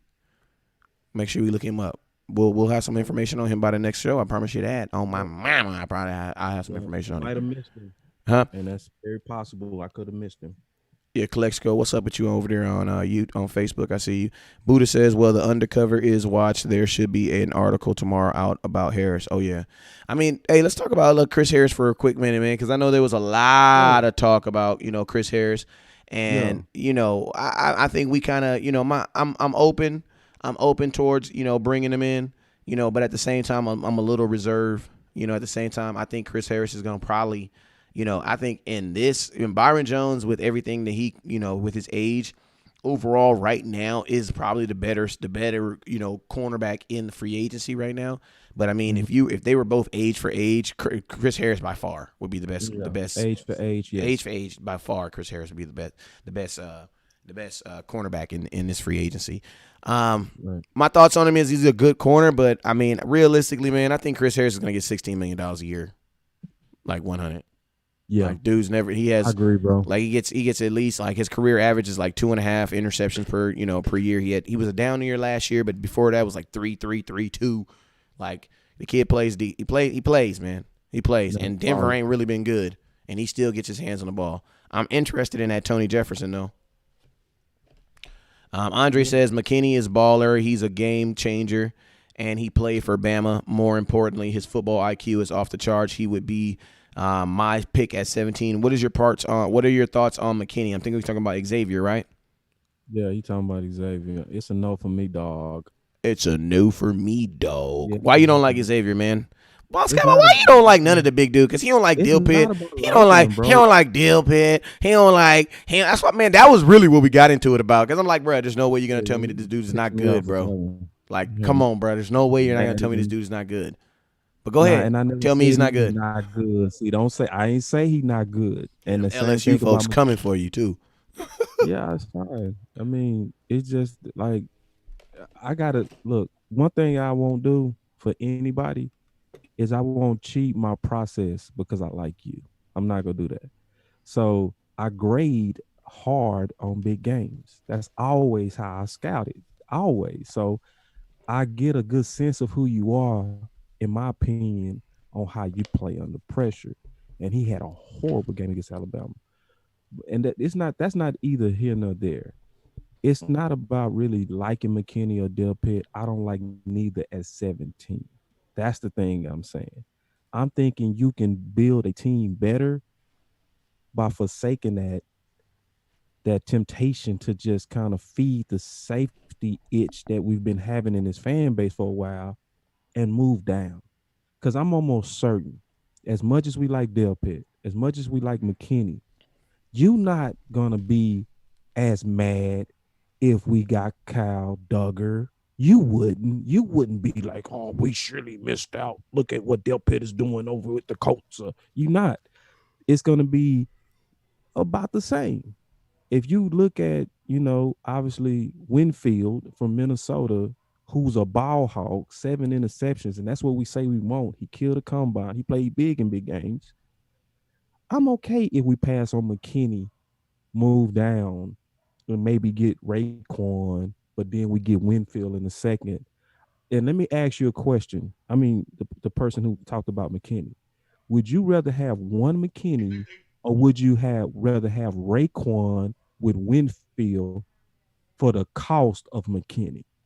I'm going with Raekwon and Winfield because I'm getting 2 good players, and I don't think McKinney makes enough plays to justify passing on basically 2 great players. So even if McKinney's just a little bit better. So like it's only a couple of people that I would ever sit at 17 for. It's about 6 former tackles.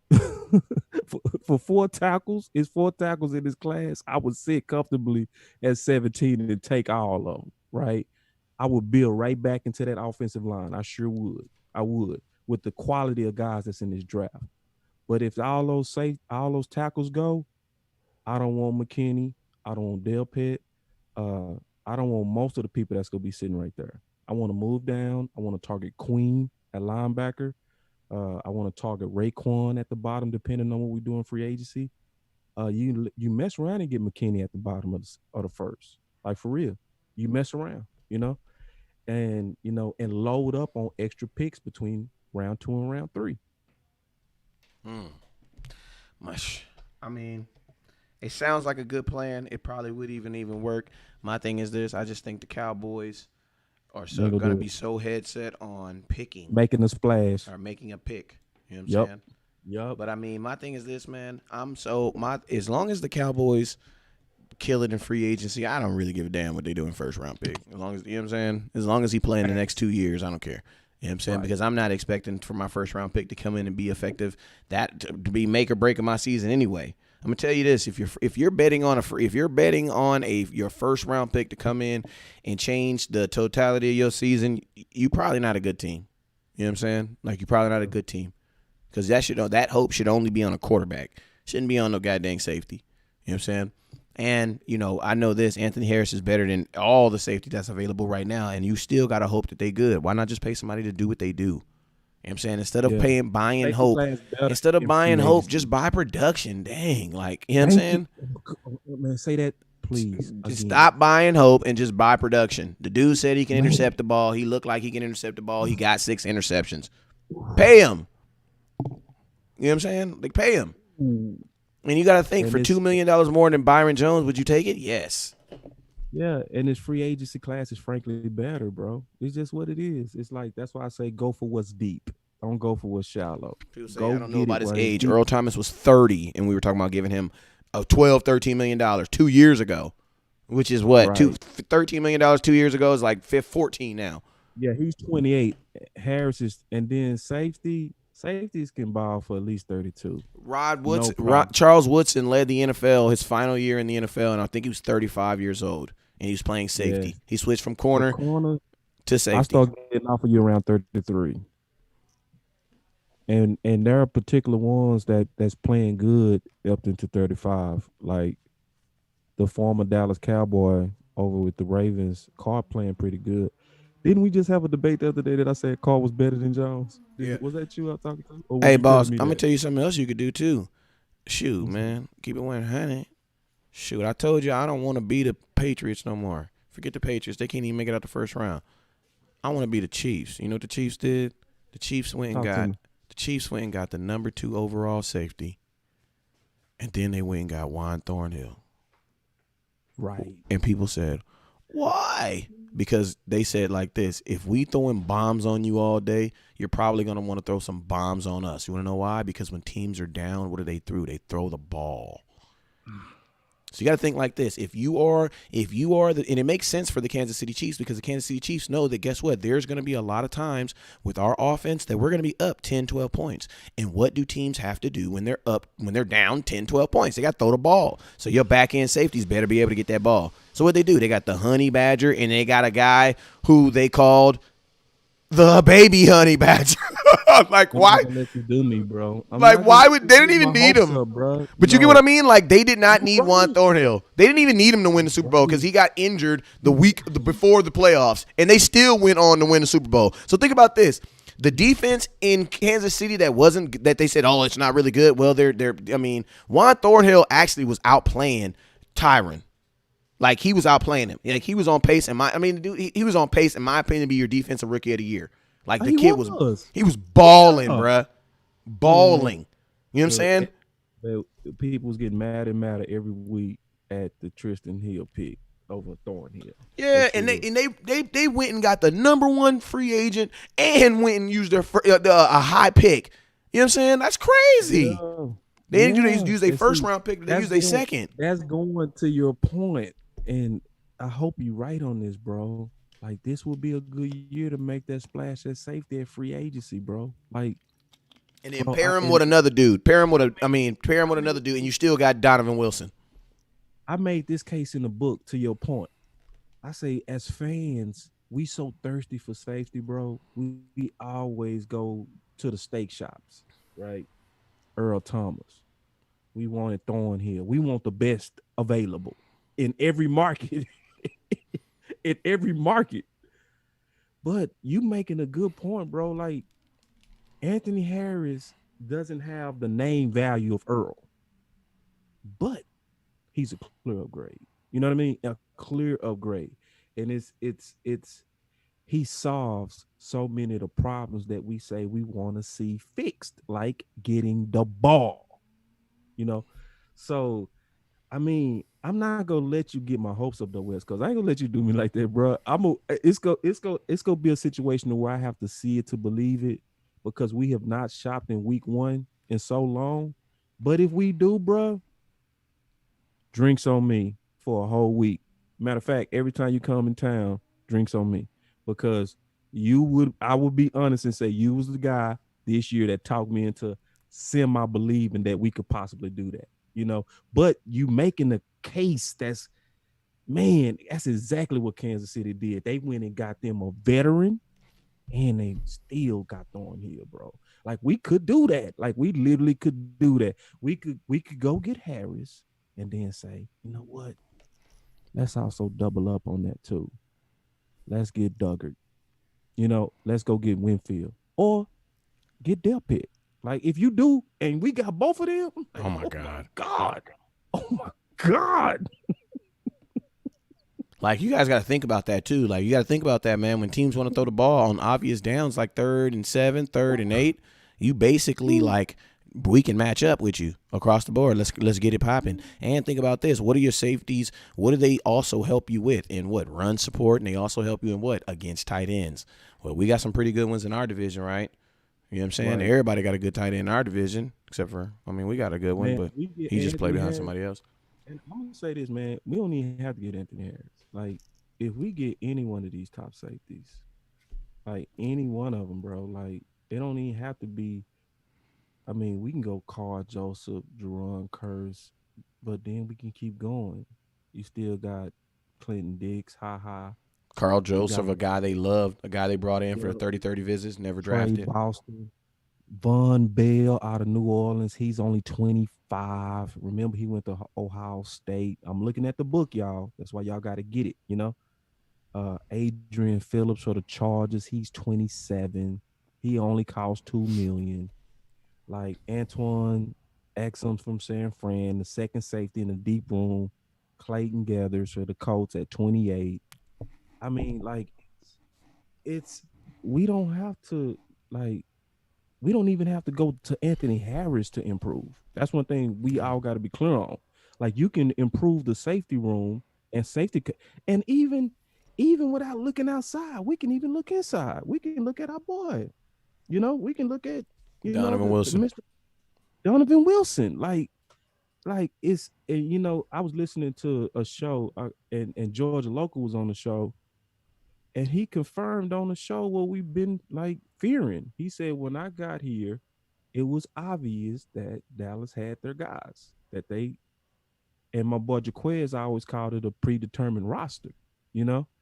So maybe hopefully with Jason Garrett gone, if it was coming from him, maybe we'll see what we've been wanting to see. Because to me, Heath, I always feared this, but George confirmed it. I always feared this. I say they protect Heath. I always said that.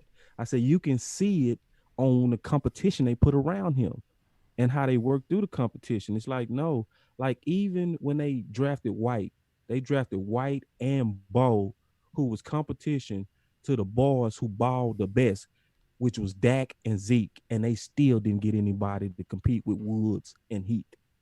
So you could tell that they was always kind of protecting those guys. So maybe with this new culture, maybe it's like, no, you had favor with the old coaching regime, but now you boys gonna have to go out here and get it. And guess what? We might see Heat step it up. I doubt it. And we might see Wood step it up because it's gonna be like real competition this time. It ain't gonna be like you're a son to me and you're one of my guys and I really believe in you, guy, and you just go out there and you keep trying and you can miss those 6 tackles like you did Woods in the Chicago game and we're still gonna have your back. No. I mean, under this new regime, I don't think it's gonna work like that.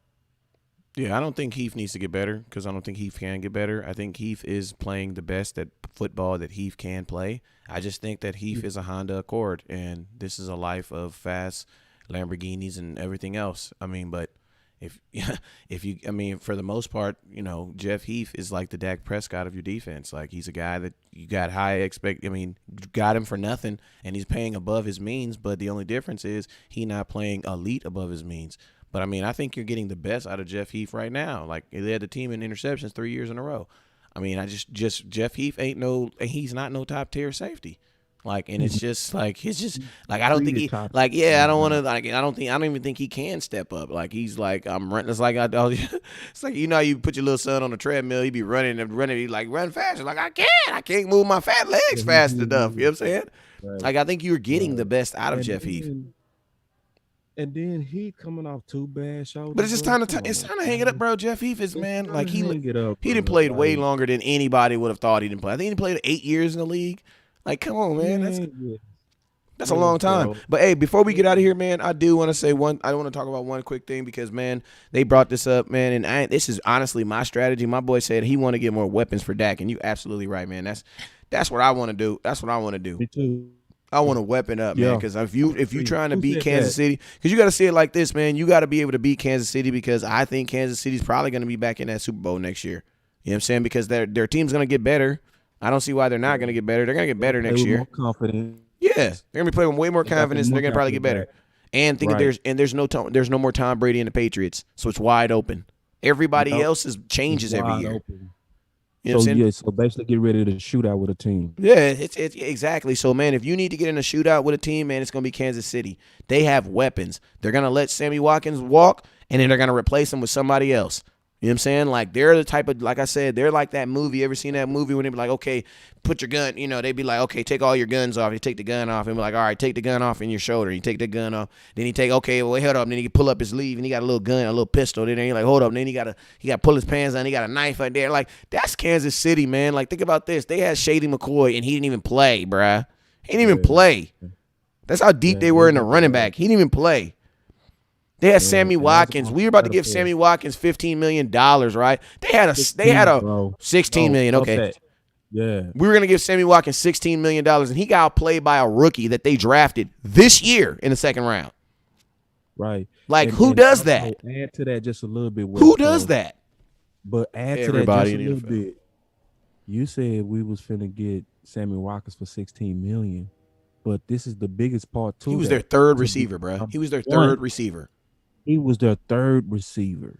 At $16 million. They paid him $16 million to be the third receiver, and we wanted him to be the number one.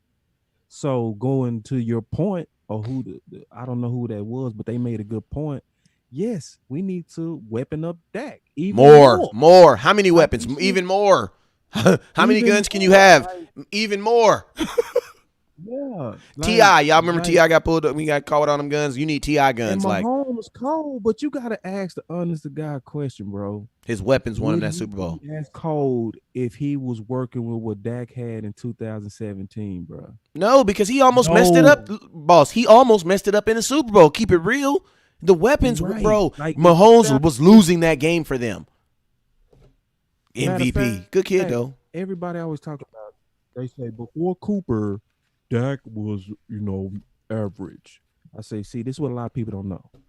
That 8 games when we was 3-5, Dak had the worst receivers in average separation. Mahomes is not going to make that a number one receiving unit. I don't care how good he can throw. You also have to be able to get open, So when we got Cooper, we finally got somebody that can get separation and that took pressure off Gallup, and then he began to emerge. So you can't look at a team like Kansas City and see how they built. They got the fastest receiver, number one, right? As the primary weapon. Then they have the number one tight end. Then they got. I wasn't even thinking about Kelsey. Damn good. Yeah.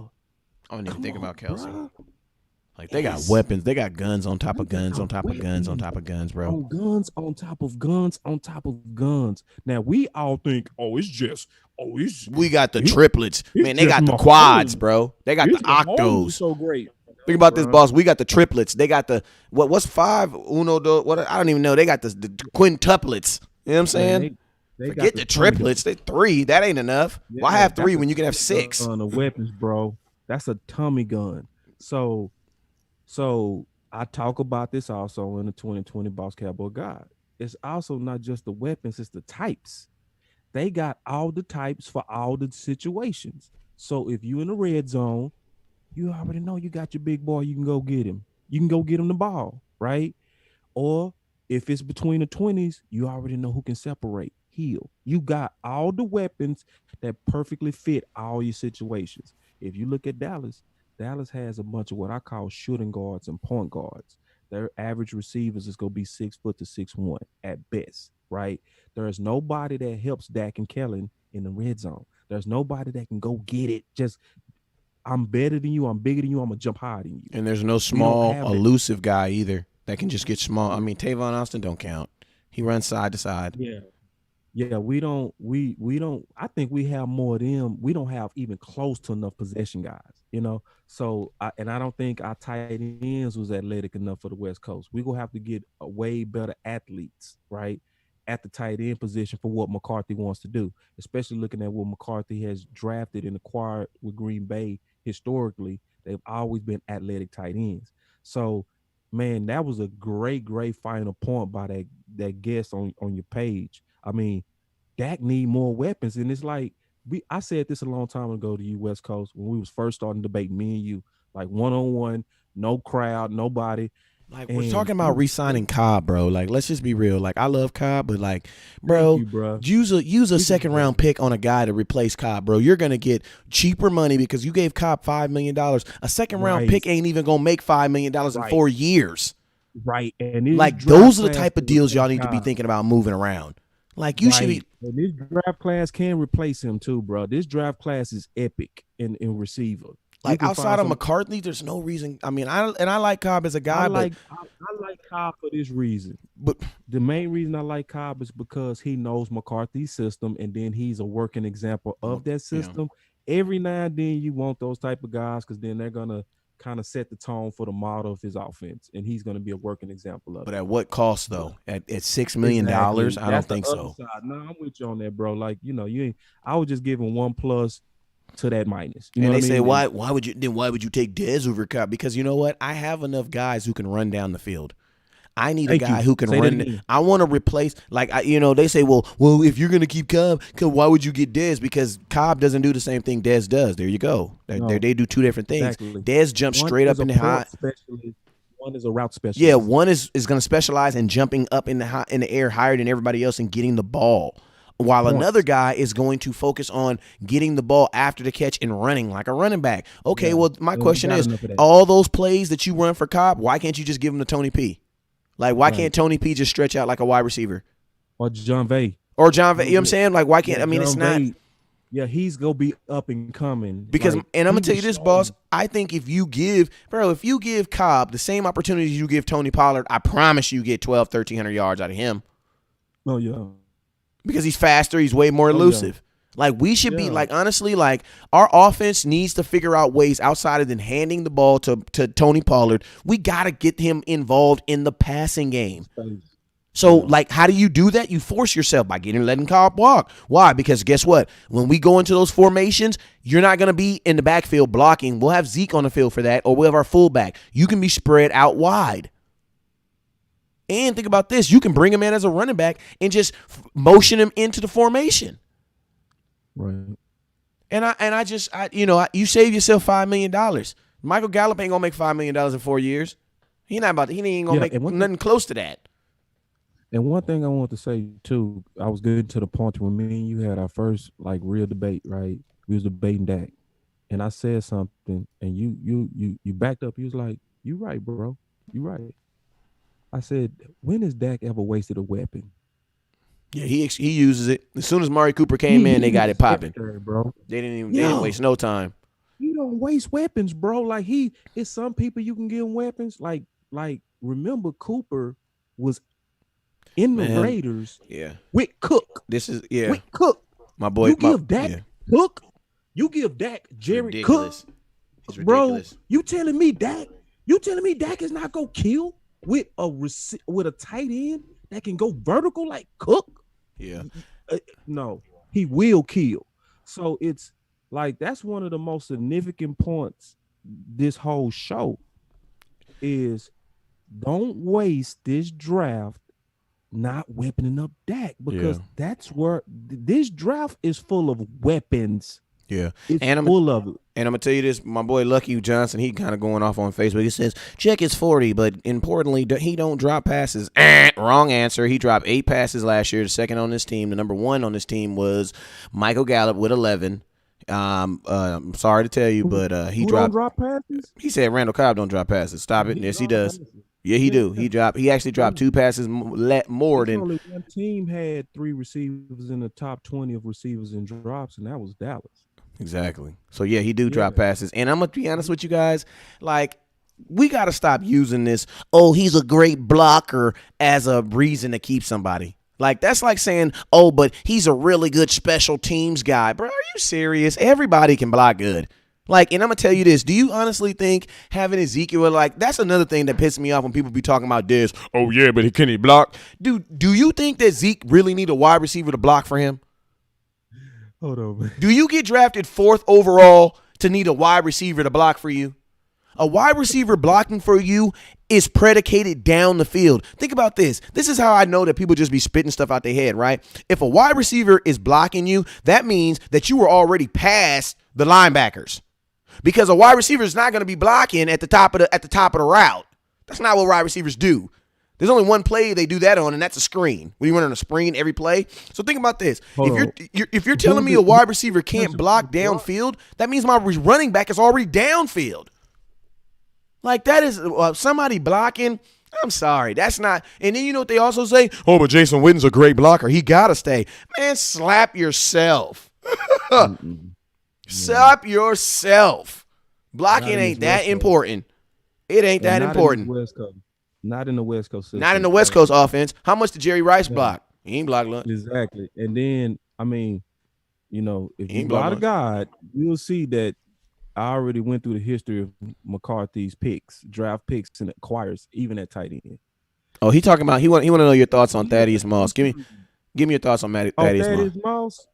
Thaddeus Moss, yeah, I like Thaddeus. I mean, you know, where would you take him? Somebody that you What's your grade on him? Not where you taking. That's a bad question. My gut on him is he's a baller. Like he's somebody that's gonna make plays, but I'm very concerned about his discipline. Like he's a Rico Gathers. Go get him. Huh? I said he's Rico Gathers, bro. Just go get. Bro, don't do me like that. Go get Rico Gathers, man. Yeah, but now Thaddeus Moss is a baller, man. He's somebody that I would target around round 3, round 4, though. I wouldn't target him early, not in this tight end class, because there's other tight ends that actually believe in more. The only way I'm drafting a tight end that early is if Jason Witten's off this team, because if not, I'm gonna waste a year, because he's gonna sit on the bench. Exactly. But it's some dogs in this class, man. Since he brought up tight end, I want to kind of name some of them because I actually have Moss 3rd on my tight end list. And I'm changing my list. I haven't just done it yet, but Harrison Bryant, if y'all haven't looked him up, please look him up, bro. I'm telling y'all right now, this guy's gonna be the next Kittle, right? And he's rolling under the radar. Nobody's seeing him really, bro. And he ran a 4.74 in the combine, and that's not blowing it up, and that's what I love because it's like stay under the radar. He has 65 catches, 1,004 yards, 7 touchdowns. He's 6'5", 240. He has that dog mentality. He's very subtle in his route running. So I would actually take Harrison Bryant way over Moss. I would also target the tight end from Purdue. I mean, I really loved him in the combine. His hips were so fluid. He killed every drill. His production is also very good. But I'm going to tell you somebody else that most people sleeping on, bro. Most people sleeping on this guy. Steven Sullivan, also out of LSU. I would actually take him, bro, like round 5. But I think he went out over politics because I watched him in the Senior Bowl. He was destroying the linebackers and safeties in one-on-one. He's 6'5", 242, but he was playing behind Moss, you know, and he blocks well. Like he reminds me, West Coast, of Jamarcus Finley, bro. Like for real. And remember, Green Bay got Jamarcus in the fourth. In the fourth. Now you no, you didn't watch Jamarcus in the league and say you said he was a fourth rounder. That's who Sullivan reminds me of because he was a former receiver. So he has the smooth hips. You know, he drops his weight good, gets in and out his breaks good. I mean, he was destroying them at the Senior Bowl.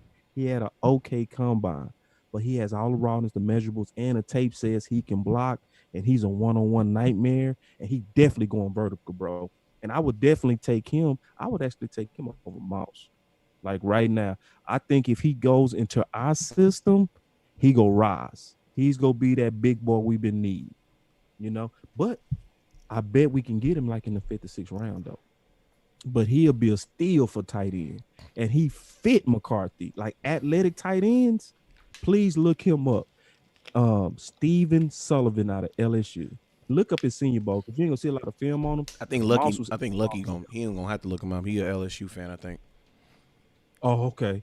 I cut for him. That's the dog. That's the dude that, I mean, it was what he was doing in the Senior Bowl, and it was quiet. Nobody was even peeping it. If you was just looking, though, you'd be like, man, that dude keep winning. He winning over and over and over. Yeah. But it was quiet. And remember, when you going in the Senior Bowl, you going against the best in the country, you know? So if At you're least the making best plays seniors. the best seniors in the country, you know, that's committed to getting in the draft process. Yeah. So, like, tight end, it's an opportunity also to weapon up Dak at tight end in this draft. And I actually rather them do it in this draft because free agency tight end, and I also have that in the guide, the Boss Cowboy 2020 offseason guide, it's not as strong.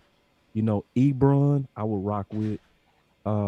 That tight end that's making some noise in the XFL from the Dallas squad. I can't remember his name. But that's the guy that comparing to Rico. You know what I'm talking about, West Coast? I can't remember. Man, I wish Rico would have played a guy in the XFL, man. I don't know what the hell my dude doing. I'm gonna have to. I didn't hit him up a couple times, man. Yeah. He changed his number so I can't hit him. Man, I'm like, bro, what are you doing, bro? Like, what are you doing? That would have been great for him, bro. That would have been a good opportunity for him. Like, I can't even say, like, Rico, you should be, like, we should take a chance. But, like, bro, that could have been an opportunity. And I know he would have made a squad, bro. Like, you coming out the Dallas Cowboys, then you got picked up by the Cleveland Browns. Like, bro, you were in the league this year. Technically. He was on the wrong team. Yeah. I mean, when I listen to Georgia Loca, see, because I know I got kicked out of one group ever in Facebook, right? But a lot of people in that group was Rico. Worst group ever. There's no politics in football. It's like, bro, listen. Those of us who played it know that it's politics in football, one, because we experienced it or saw people go through it. That's one. And it's on all levels. Number two, it's certain places they got their picks, bro. That's just what it is, you know? And when Brian Broaddus said openly, and Brian Broaddus, I salute you for this. Brian Broaddus said this last year, bro. It shocked me. He said, I'm going to be honest. He said Rico is having a better camp than Schultz. But people in the front office, you know, they picked this guy and they drafted him. So they go try to make themselves look right. But the honest to God truth is he's having a better camp on all phases, catching, blocking, and everything. And they ran him out. Hey, boss, I want to throw a little something. The Cowboys just put a second round tender on Blake Jarwin. So that probably eliminates. Curious him. It eliminates the Dallas Cowboys drafting a tight end before the second round if they feel that they already have a tight end that's worth a second round pick, and that's Blake Jarwin. I think third round's a sweet pot though. Go ahead. It depends on what you think of who's sitting there in the second round. So and what you think of Schultz too. If Harrison Bryant is sitting there, West Coast, I'm getting him, bro. I'm sorry. I think he's that good. Let me ask you, because I actually think he's the next Kittle or Ertz. I think he's that good. Okay, that's my scouting eye saying that. Okay, if you really believe that, if you believe like me that this guy's the next Ertz or the next Kittle, and he's sitting in the second round, you getting him? Yeah, if I believed, I mean, this is my thing, man. This is my thing. Oh, that's right? what I'm saying. Wait. This is my thing, right? I need to have an understanding of what this offense is going to be. You know what I'm saying? Because West Coast. Yeah, but I mean, It's with the the way, I West mean, Coast. you know what I'm saying? I need to know what this offense is going to be. Then I also need to understand what they're going to do with Schultz because I don't want to draft a guy so he can be my third tight end. And then them try to make it No, work with Schultz don't Schultz. fit, bro. So I'm going into this already with the understanding that Schultz don't fit. He doesn't fit. Witten Yeah, doesn't the fit. answer to your question is yes. Neither Then one of those guys fit, bro. Because I look, it's in the guide and it's under the history of McCarthy and the decisions he's made. I look at his whole history and I break it down, right? McCarthy don't rock with the type of tight ends that Jason Garrett used to rock with. Jason Garrett wanted those balanced blockers and all that kind of stuff because he was going to be run dominant. Under this West Coast, he like, I want guys that can go get it. I want guys that can go vertical. That's a threat. And the biggest clue to where McCarthy is looking for more athleticism in his tight ends was the fact that he signed Jimmy Graham older for 3 years. And everybody know Jimmy Graham can't block a soul, bro. He can't block out of a wet that's what paper I said. bag. Nobody care about that, and he always got a job. Nobody And care he about what always can got give it up. McCarthy. If you look at his history, Jared Cook, Finley, obviously Graham, and just so many other athletic tight ends. I would fear your concern if Jason Garrett was still our coach. But when I look at the system that we getting ready to run, where we wanting tight ends that's athletic, where we not putting a heavy emphasis on complete balanced tight ends, we more so looking for athleticism. Yes, Harrison Brown would come in and push Schultz down to the number 3. And I'm certain because now you'll have 2 athletic tight ends. And that's similar to what Philly is doing. They have 2 athletic tight ends. And 70% of Wentz's targets are to his tight ends because that's the mixed match for Philly. Because a lot of times they're going against linebackers, you know what I mean, or safeties. So if you got somebody that's subtle in the routes like Ertz, who can also win because he know how to post you up and get big, kind of similar to Michael Irvin. That's what Philly is built on. So I think McCarthy is going to take that same approach. So yeah, it depends on. So if Harrison Bryant is sitting there, bruh, and if we get him, I'm gonna cry real tears of joy because I know Dak go use that, and he's gonna use Blake, and we can sometimes line them bars up in a real 12 and still be a vertical threat. You know what I mean? While you're disguising run. You gotta approach us with a fourth. You gotta approach us with a base defense, but we can still air you out because of the athletes we have at tight end. And that's what Kansas City does. Have that chance. That's what Kansas City does. Yep, They'll air you out with their tight ends, and then after you finish, out with their tight ends, and then after you finish chasing that tight end, they're gonna come out there in 11 or 10 personnel with a gang of wide receivers and open it up, and you be like, "What the hell?" And you know who else open you up with tight ends? Philly doesn't. The Ravens. Yeah, Philly tries. The Ravens open you up with tight ends too. So if you get the right athletic tight ends this draft class is deep, man. Hey, real quick before we get out of here, man, I want to tell you that Phillip Rivers, Drew Brees, and Aaron Rodgers, what do they all have in common? Oh. And they were all picked off by my boy Anthony Harris in 2019. That's pretty good. That's a pretty good list to be on, right? All right, man. Hey, before we get out of here, I wanted my boy, my boy Tyrone my boy is the king of the super chat. I appreciate you, bro. I think he dropped like $5 or $6. So I'll look at that. I appreciate you, Tyrone. But he had the comment of the night, and we're gonna end it off with this, man, because this is a guy that definitely understands that you can't have Christmas before Thanksgiving. He said free agency first, predicting the draft is pointless. And I'm gonna be honest with you guys. I just realized that this year. I'm gonna keep it real. And that's why it was really hard for me to watch the combine. Like, I still haven't watched all of it. Why? Because I just know how important free agency is, that it's like as soon as free agency's over, like 2-3 weeks after that, I'll watch the draft. Because what's more important, I mean, the combine, what's more important to me is pro days, because that's when people are going to really, when people go to combines, it's a show. They're going to do 1 or 2 things. You know what I'm saying? 2 or 3 things, and then they're up out of there. Their pro day is when they're in their natural environment. That's when you're going to get them real times, them real things. You know what I'm saying? And I'm not saying not hating on the combine, because the combine is a great thing, but it's a show. You know what I'm saying? It's a show more than anything.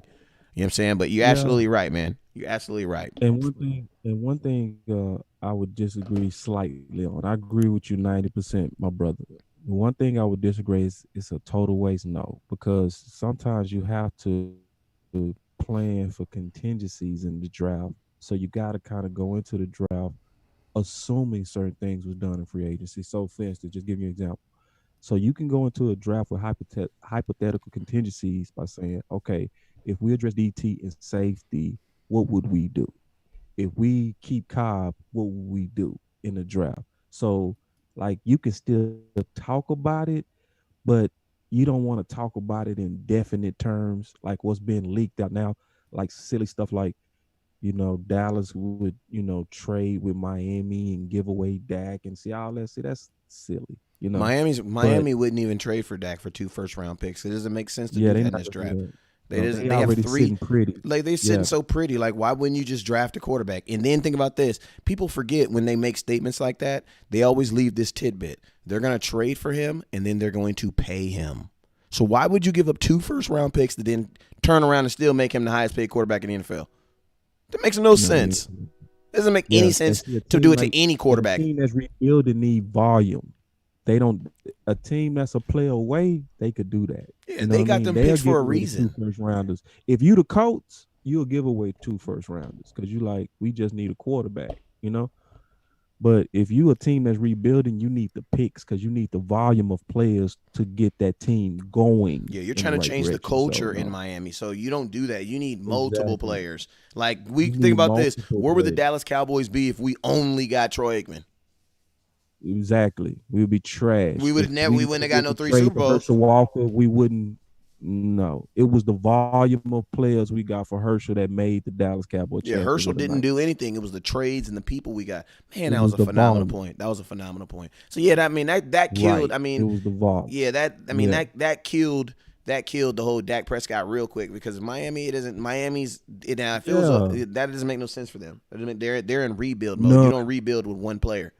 That would no, set them not with back. To one be honest with player. you, So, so it's not a waste. It's just that when we talk about it, my brother, it's more so about talking about it in realistic terms when we talk about the draft. So a lot of times, if you notice, West Coast always said, if we do this first, who will we probably do at 17, boss? He would first give the question, assuming we did something already in free agency. or if we Because don't do anything at this or in if we free. don't do anything, then that's what opens up strategy talk with the draft. So, and that's what we try to offer you here is more high level strategy talk, not just kind of surface clickbait stuff that where they just trying to get your attention with Dak Prescott trades and retarded stuff. Like, You why know, is it's CBS putting? I'm like CBS. Come on, bro. Like, because it's why it's would? showing you about money. It's And because didn't the Miami Dolphins just trade for a quarterback the year before? So you're gonna tell me they're gonna do that 2 years in a row? no, bro. No, you're not. No, no. And the sad thing is when it comes out with a CBS brand, people believe it because of the brand of CBS. But we've been warning y'all for a minute. The truest place to get your information is right now on social media, bro. It's listening to the independent channels of the people who really passionately know their team. Yep. Like one thing about West Coast and I, we ain't got a bunch of eggs in the basket. We got one damn egg, and we watch that egg all day and all night. We know every inch of that egg.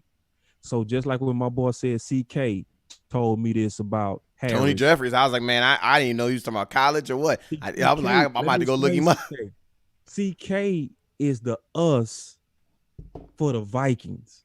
So when we was trying to scout them for that week when we was playing them, we talked to CK. S And CK gave us SK. quality, true, ear to the ground Vikings inside information. We didn't go to the local Minnesota news to try to figure out what's going on. We went to the local blogger Yeah, the guy who's responsible for watching that only team. who watched that team. Like that's his egg. He watches it all day, you know? So I mean, like really, we should have a whole lot of shares because if you care about the fans getting good information, you should be sharing social media. You should be sharing me and West Coast and not even just us, because at least you know this, we gonna know this team intimately. You know what I mean? And we not gonna be like Stephen A and say, and they got that boy T. Williams over there. But it's like Stephen A is a genius, but Stephen A got to cover 32 football teams. Then he got to cover basketball.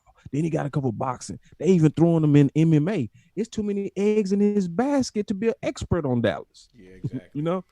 So and he's also, and if you notice, he relies more on his relationships and what people tell him versus his opinion. He doesn't really, he doesn't focus on his opinion. And there's a lot of bloggers out there aren't problem solvers. Like me and Boss, we pride ourselves on problem solving. You know what I'm saying? A lot of bloggers are in the game so that they can crybabies. Not even crybabies, but they just want to be reporters. They want to be sports reporters. They want to report the news. And that's cool, but that's not really what we're here. We're here to talk about what's going on in the organization and give options on how to fix it. You know what I'm saying? Yep. Hey, Boss Cowboy, man, we've been on here 2 hours. I know we practicing for serious radio and things like that because on them shows you got to be able to go for 2 hours, and we are about to hit the 2 hour threshold in about 10 seconds. And so, Boss Cowboy, let them know where they can find you at, man. Man, Boss Cowboy Sports, and man, y'all get ready, man. I'm finna flood y'all with a lot of articles, but most importantly, in this season, y'all need to go to Amazon and pick up the book because I'm getting a lot of questions, and I'd be like, look, it's in the book, and trust me, like. All of that stuff we talked about is in the book, the free agents, the drafts. You can click on them and see highlights of them, or you can see the actual film. Even if you don't like to read, if you want to just put eyes on these guys, get the book. It's on the Boss Cowboy Sports, and it's on the Amazon, Boss Cowboy 2020. The book comes right up. Man, that's your boy West Coast, man. I ain't got no book, but I sure got an Instagram and I got a Facebook. My Facebook is Dallas Cowboy Scouting, what you're watching on right now. My Instagram is West Coast Cowboy, man. I want to appreciate the sponsors, man, who kept us on the air tonight, man. Shout out to CEV, man. I appreciate you for holding us down. Shout out for Cowboy Packages, the official Cowboy package of Dallas Cowboy Scouting, West Coast, and Boss Cowboy, man, because we all be at the events having a good old time. Right also, on. Shout out to the Sports Con, man. You're going to see a lot more from the Sports Con, some old film and things like that we're going to bring up and get you guys ready for the Sports Con, because the Sports Con, I'm going to tell you guys right now, it's 2 events I go to every year, the Draft and Sports Con. The reason why I go to Sports Con is because there's 250 different professional athletes there. And it's in Dallas, and it's owned by 3 Dallas Cowboys. So guess what? About 70 of those people are related to the Dallas Cowboys. It just makes sense. I mean, I don't know if you're a Miami fan, you might not be as excited about the Sports Con as I am. But the Sports Con, for me, it's a cheat code. It's a super cheat code. I mean, I saw Emmitt Smith there. Like, I got to talk to Emmitt Smith. Like, come on now. I mean, you know what I'm saying? I got to talk to Zeke. You know what I'm saying? I got to talk to like Zeke. It's Zeke. The Sports Con is the only event that Zeke signs for like 4 hours, bro. Like, he signs for an entire day. He get there about 11, and he's there until like 3, just signing everything. Bruh. Like, it's ridiculous. It's ridiculous. Like, Sports Con is cheating, bro. It's cheating. If you a sports fan, bro, listen. On night 1, they had a VIP session. Ooh, and I will be there this year. My plane flaked on me. I will be there this year. If you was a baseball fan, you saw Pete Rose, bro. Yeah. And you was able to sit down and talk to him. If you're a boxing fan, you saw who you see. I mean, he only fought in the world championship fight. You saw your boy Sean Porter. The Nigerian Nightmare. You saw Sean Porter in boxing and Nigerian Nightmare. Yeah. And I'm talking about built relationships with these guys. DeMarcus Lawrence. Melvin Gordon. Yeah. Lewis, Ward from Philly. Like, we got questions from Ward. We never published it. We might this year, but yeah, we already talked to Ward that broke out this year with Wentz, the 14 receiver. We asked him, bro, what is it like being a practice squad player out of U of H? We talked to him, bro. So, like, that Sports Con is real. And listen, man, on the first night, I met Jesse Holly, Clarence Hill, Rico, Rush, all the journalists, so many different basketball players, so many football fighters. And I'm talking about just mingling around, just you bumping into them left and right. And it's not even expensive. And it's fly. So from this standpoint, you're able to go out. If you single, look good, you gonna have fun.